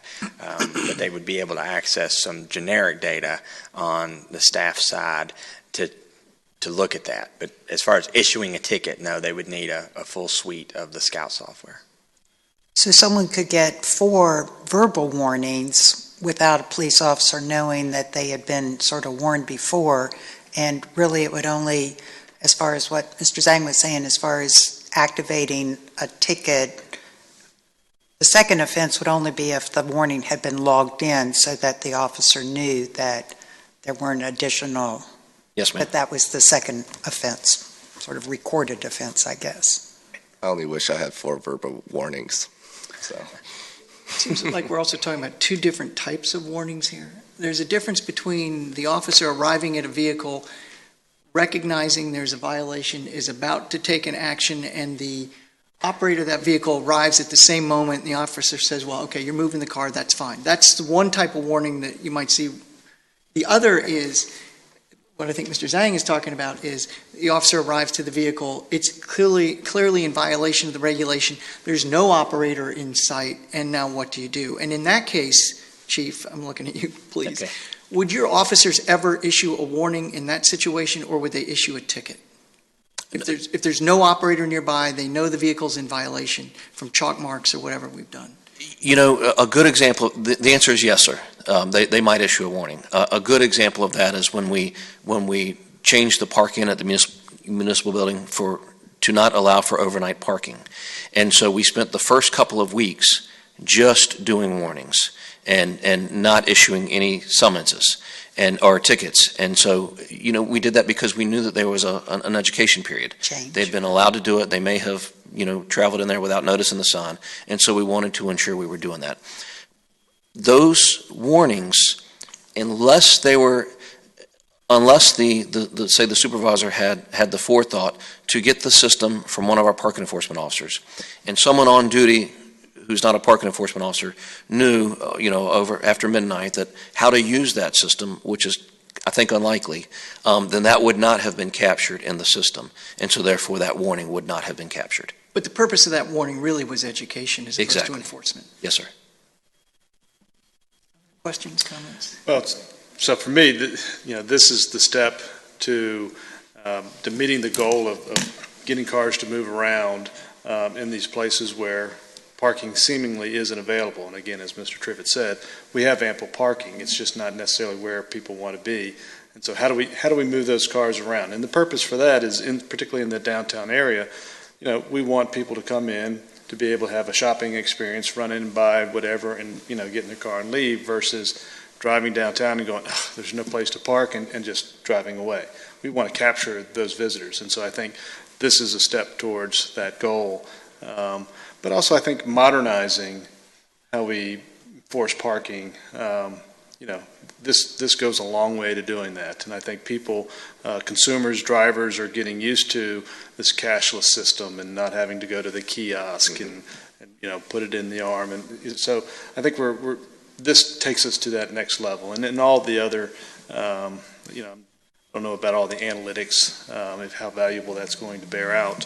But having the flexibility to have this, software meet needs as time evolves, this is the right software for that. And, as far as the $10 for the first ticket, I'm fine with it.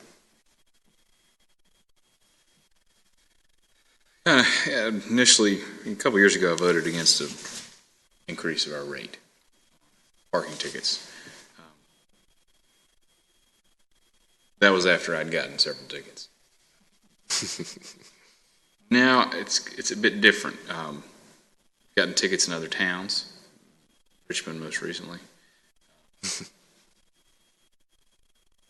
not something anyone wants to happen, but it's something that people generally expect to happen if you're parked in the wrong place. If we're really trying to curb certain behavior and elicit the outcome that we want, we have to be serious about it. Going to this expense of buying this great technology and unlocking a whole new set of capabilities, we ought to back it up with the appropriate structure. I'm generally okay with $10 on the first ticket. I'm assuming this system allows you to pay it online. I don't have to traipse down to the municipal building. That's correct. Have to put it in the mail either. Right. You can already do it through eGov. Yes. So that'll be integrated. Yeah, it'd actually be a lot more convenient than the current eGov system is. Gotcha. The other thing about the rate escalation that we haven't discussed is a lot of I'm anecdotally speaking, the folks I know that get a lot of tickets are typically people who have chosen not to buy an on-campus parking pass. And by having this escalation, we very quickly get to the value of an on-campus parking pass. So I don't have any problem with the escalation. And I agree with Doug that the space turnover downtown is vital. Also, this is effective and the perceived parking volume downtown is better than it is today. We can stop short of actually going to paid parking. So let's give it some teeth now, see if it works, and give our best shot at not having citywide paid parking, or downtown-wide paid parking. So. Can I ask a really quick question? So from what I remember when I got a warning ticket as a student, it says it's a warning, a fee is waived, next violation, let's say, was it $35 or $250? That's going to be the same way, right? Moving forward with this parking stuff. So the idea is someone will still get a warning ticket on their car, and it already gives that incentive in terms of, telling the parker exactly what they could fully expect the next penalty to be. Yes. So I think that, I don't know, that in my mind, that still serves the same end. And I know $10 is a nominal fee. Courts do this all the time with other cases. Sometimes they impose very small fees, but it's the idea of coming about with it. I think if we are trying to emulate the customer service model, what your answer was with the parking consultants, I fully agree with that. And I think it'll still serve the same end because you're still getting a ticket stub. It just says, this is a warning now. Your next fee is going to be with the escalator. I'm fine with the escalation. The next one will be $35 and then $50 and later on. So it states it. It's not just saying $0, nothing there. We don't know what to expect next, right, essentially. But if you get a warning and then your next ticket I mean, does it go from warning to 35? That's what, yeah, warning to 35, right? So it warns them. There's fair warning, there's fair notice everywhere, in my view. So that's not my understanding. Sorry. Warning model was warning $10. Yes. Well, That's where we are currently. yeah, right now, it's, warning would be at the officer's discretion or a void in the finance department. Okay. But the first violation would be a $10 fee. But the consultant's recommendation was warning $35. Right. Skip the $10 step. Okay.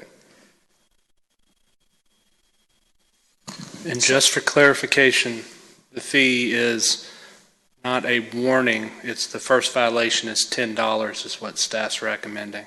It's not just a little thing that says warning, next time it's a 35. Right. Yeah, That's the consultants. I'm just clear, because they're asking what's being considered here. It's a $10 first violation, not a warning on the first violation. So I think in my entire life, I may have had 3 parking tickets. I'm Lucky sure you. maybe that was a week, you in school. But, Me too, in front of my house, though. yeah. And it's not a very large sample size, but there wasn't a single instance where I didn't realize it was my fault. And I wasn't thrilled with having to pay the ticket, but I knew that was my responsibility for not following the rules. So I don't feel the need to have the warning, but I don't think it's, is that for me?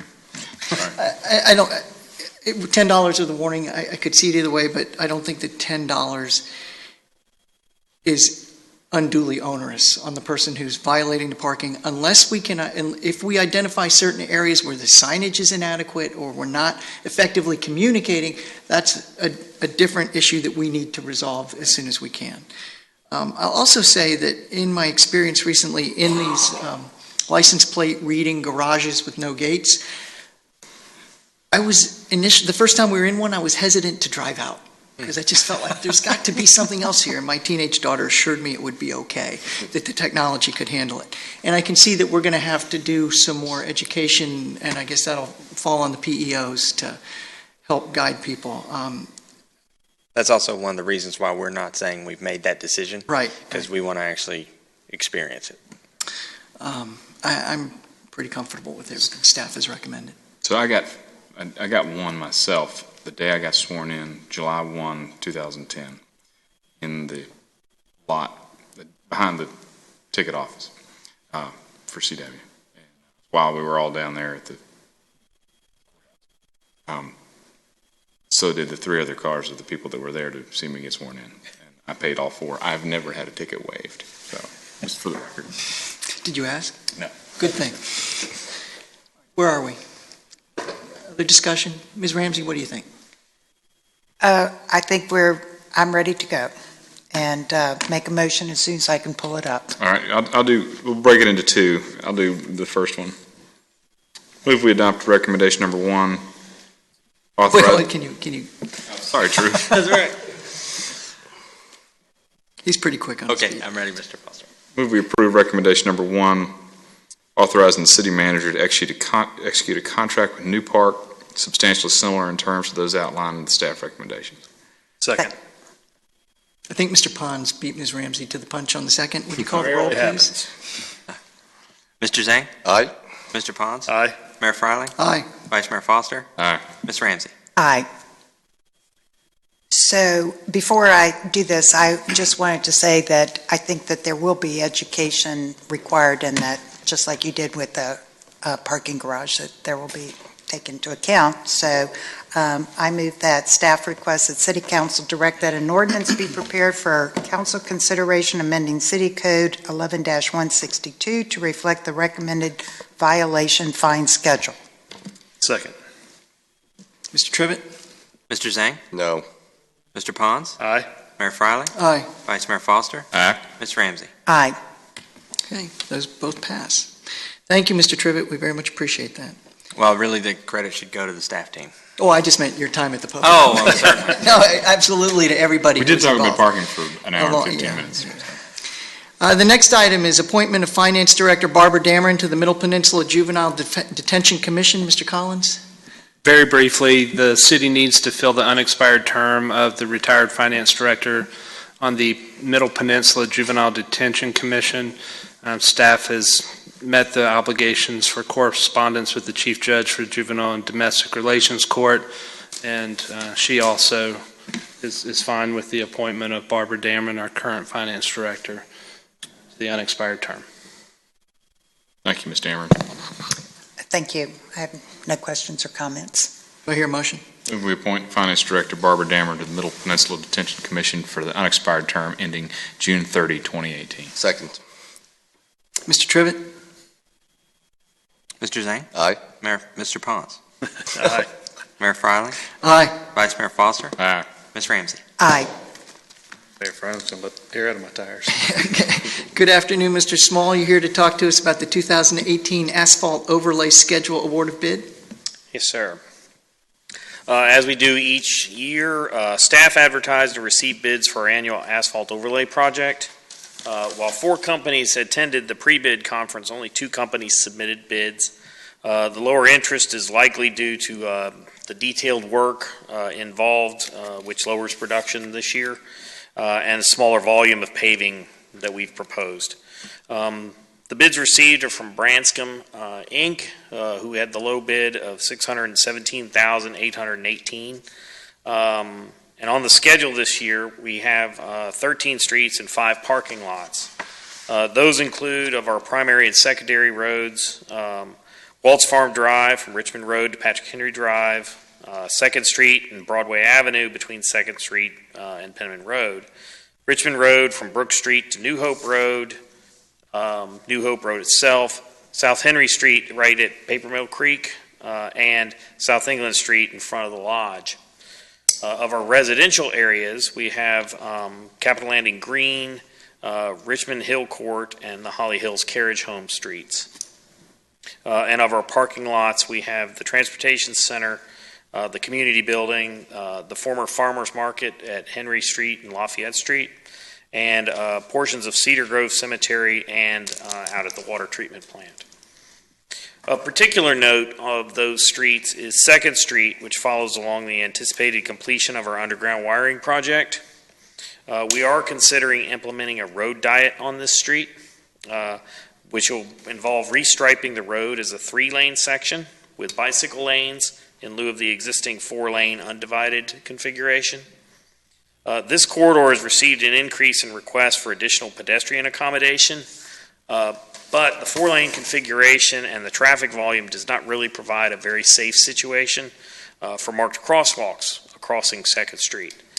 So a road diet provides a much better situation by reducing that crossing distance, reducing or eliminating what's called a multiple threat accidents, which is caused by multiple lane configurations, and buffering the sidewalk from the travel lanes, as well as reclaiming kind of the street space for a complete street that accommodates all users, including pedestrians and cyclists, not just the vehicular traffic. We asked our traffic consultants to evaluate 2nd Street, and it was highly recommended for a road diet without affecting the level of service. Traffic volume has been very steady for the past 10 years along the road, and it's actually decreased from what it was 15 years ago. Only minor physical improvements will be required at Page Street, so no additional costs will really be incurred for the road diet. In addition, VDOT has changed the rules for payment of, so that the city will not lose maintenance payments for the reduction in lane miles for the road diet streets. Our overall resurfacing work is expected to begin after William & Mary graduation in mid-May, and so we anticipate all of the streets to be completed to be by June 30th. The bids are based on unit quantities or unit prices multiplied by estimated quantities. For example, the bidder provides a cost per ton for the asphalt. We provide estimated asphalt tonnages. So that the final cost to the city varies from the submitted bid, as it will reflect actual tonnages used on the project. But it does kind of provide the upper limit for the contract. We have funding in the FY18 capital improvements budget to cover the cost of the project.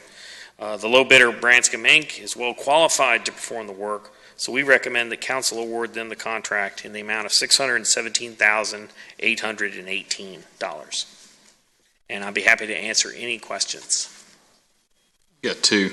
So any repaving that is associated with the improvement at Ironbound and Long Hill is a part of that project? It's not a part of this? No, that is a separate contract altogether. Gotcha.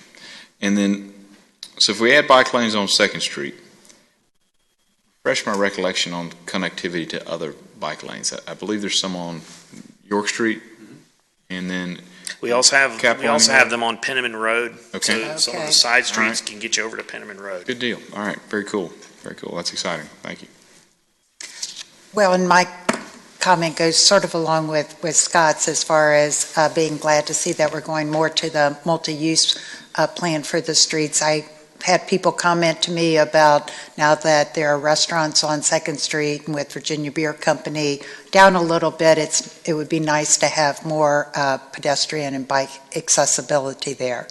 And I think Branscombe has also done a lot of other They've done many of our projects in the past years. So it's not a new entity. So no other questions. Thank you. Bikers and beer. So with this, we would be approving the restriping, reconfiguration of the striping, or is that something that's going to be presented so that we can look at? No, my understanding is the restriping of a road is kind of an administrative thing that we are considering, but we did want to inform council and let you know that this is something we are considering. Okay. So in that consideration, will we be talking to other folks, businesses, and get some feedback on that? we actually have been talking to a few of the businesses out there. And so that's one of the things we want to make sure we get the word out and make sure there really has been no objections whatsoever. They basically what happens is the existing 4-lane configuration is really acting like a 3-lane configuration because a vehicle traveling in the left lane to turn left, they come to a complete stop. So if you're going around them, you're going around to the right. Whereas with a 3-lane configuration, they're getting into that center turn lane and getting out of the way of the through traffic. So right now it's functioning like a 3-lane, but you're taking up space and you don't have the bike lanes. Unless you're turning right in the lane. The right lane's still kind of free flow to the right. Sorry. Go ahead, please. To that, you also asked Kimley Horn to give an opinion. Yes, we actually have and I could provide that if for your information if you'd like to read through it. We have a full, narrative on here are the points of why this works in this particular situation. I'd love to see it. Yeah. I got nothing else to do. I concur with my colleagues' comments. In particular, Ms. Ramsey mentioned about the complete streets. That's good that we're still on that path. I think that sort of public infrastructure investment is important, and just generally happy to see that that we're going to be moving forward with this FY18 goals. So from the CIP fund. Sorry, I was thinking two different things at once. I've never seen two estimates for the same project this close before. Very, very tight, 0.16%, I believe. Does that tell us anything about? It tells us that the bid is very good and very accurate. If you want to know what the price is for doing this particular project, that's the price. And have we ever, I'm familiar with Branscombe, have we ever used the higher bidder? Yes, they were actually they did the paving last year. Oh, okay. And when you say, just for the folks who may not be aware, when you're talking about the old farmers market at Lafayette and Henry, that is currently where the post office box is in the That's parking exactly right. It's the small lot where the post office box is. Going out of the city, you get to about just past south of the border around the Hardys. That's where it transitions to York County.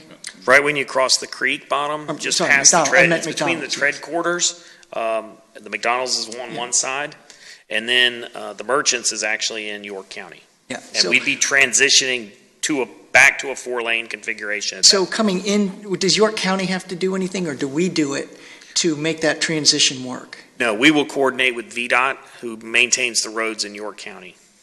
And we'll work with them on transitioning from a 2-lane section, merging in. It's actually going to be a very similar configuration as to what we have at Jamestown Road as you come across Lake Matoka into the city. it transitions there from a 2-lane section down to, or from a 4-lane to a 2-lane. Any conversation about carrying this configuration all the way up to the light?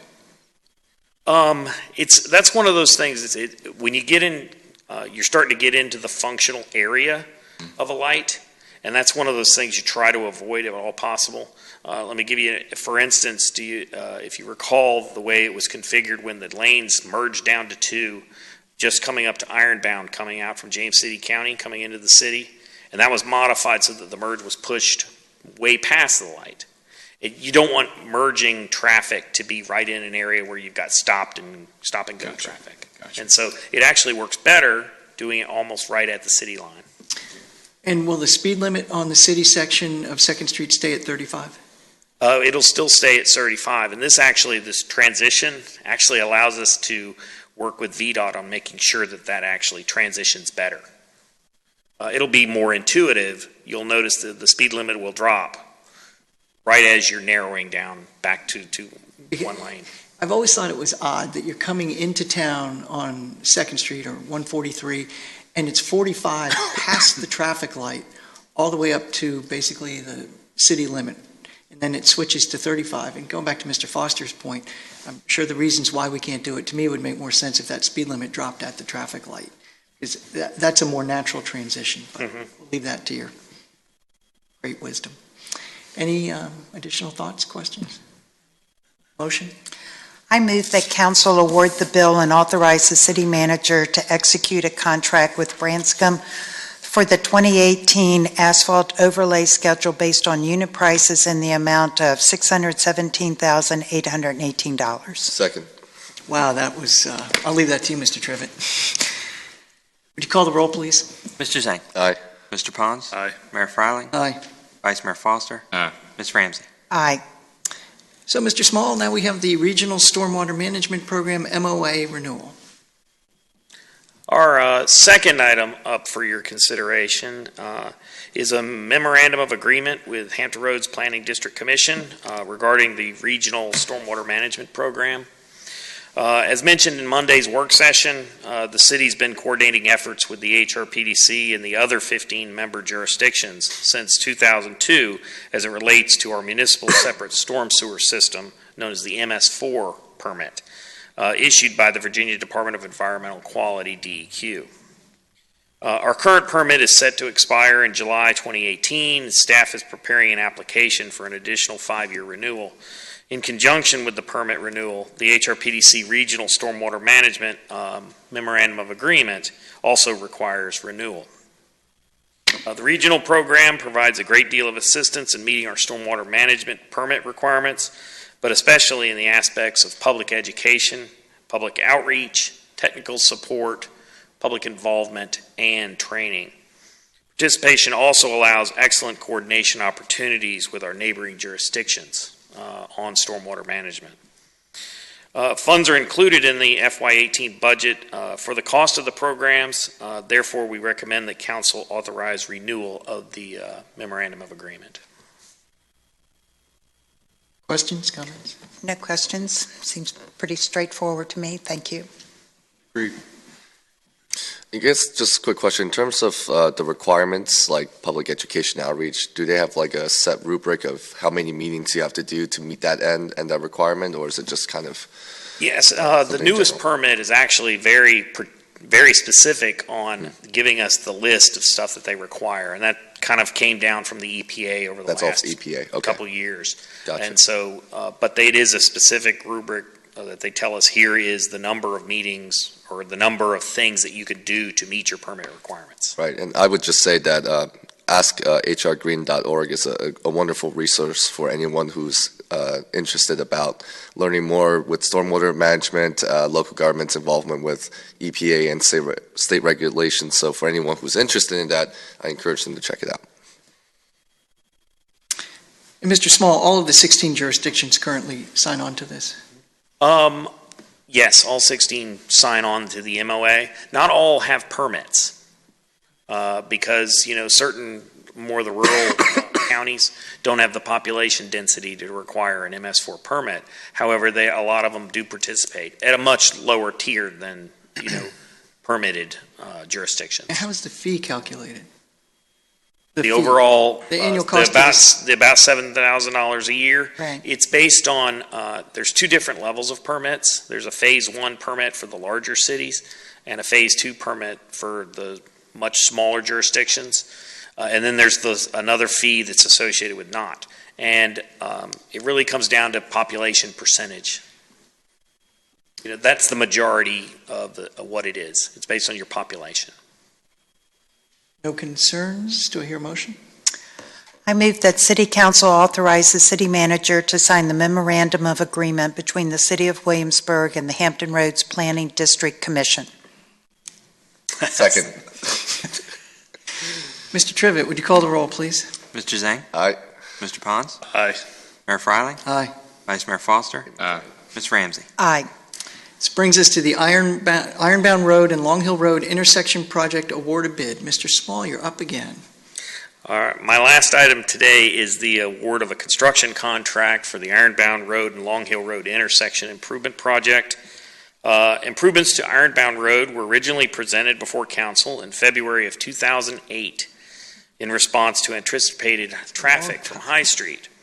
While development has slowed and funding for transportation projects was scarce in the intervening period, the changes at James Blair, coupled with the resurgence of development that began with the Aldi grocery store, have increased the urgency of the project, and the city was fortunate to receive full funding for the first phase of improvements along Ironbound Road corridor. We have also subsequently received full funding for phases 2 and 3. The first phase involves shifting of the intersection of Ironbound Road and Long Hill Road to the west approximately 100 feet to provide a better separation from Richmond Road and also to align with the entrance to the Aldi. We have coordinated with the school system, and we will also be constructing turn lanes into James Blair for both the bus loop and the parent drop-off entrances on Long Hill Road. We will also signalize the Long Hill Road intersection as a part of the project and provide for turn lanes at the new Aldi entrance and into Long Hill Road from Ironbound. The project also included underground wiring along Ironbound Road, and I was just informed 10-15 minutes ago that they're actually pulling the last of the poles today and tomorrow, and so they should be done by the next week. Improved drainage, lighting, and pedestrian and bicycle facilities are also included in the construction project. This work is expected to begin in May and have the intersection shifted with an operational signal prior to the opening of James Blair right after Labor Day. We anticipated all of the work to be completed by November 30th.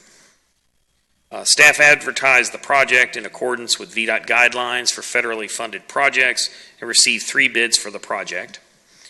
Curtis Contracting, Inc. provided the lowest bid at $1,868,069.75 and met all of the conditions required of the bid. They have performed a lot of roadway work in the area for VDOT, including one section of the widening of Route 199 back in 2006, 2007. And currently are working on the I-264 design build project. Construction funds are available in the city CIP budget for this project. Because a portion of the project is allocated federal funds, VDOT must review the bid proposals and provide authorization to award to assure it complies with all federal procurement regulations. That process can take some time, so rather than delay the start of construction, we recommend that council award the Ironbound Road and Long Hill Road intersection construction contract to Curtis Contracting in the amount of $1,868,069.75, contingent upon VDOT's final bid review and authorization to award. We didn't want to have to wait the extra month for council next month. And with that, I will answer any questions. This is going to be a massive improvement to this intersection. I do this thing at least 3 or 4 times a day. I've been watching the progress of getting the wires underground. I've also been watching the progress of getting the wires moved on the other street. Also watch the interesting ways people work around those bollards in order to get into Aldi. If you're coming from my house down Long Hill, I actually have to get out on Richmond Road to come in the front door of Aldi. So this will be a massive improvement. So we have two lights pretty close to one another there. Are those going to be timed? They're actually going to have radios set to talk to each other so that we don't have the issue where you get jammed up in between. Gotcha. Very good. So, and they'll be set to function and talk to each other. Yes. Awesome. Thanks. And this will be our first flashing yellow arrow signal. Excellent. City. I have no questions or comments. I mean, it just makes sense, and this is one case where probably the delay has now worked to our advantage. The corner there at CVS where the street currently is, that'll just get abated and landscaped and remain city property. It'll be a grass area. It's actually an area where there's a gas regulator station that V&G currently has in the sidewalk on Ironbound Road. A bunch of bollards right there by the road with a big hatch cover in the sidewalk.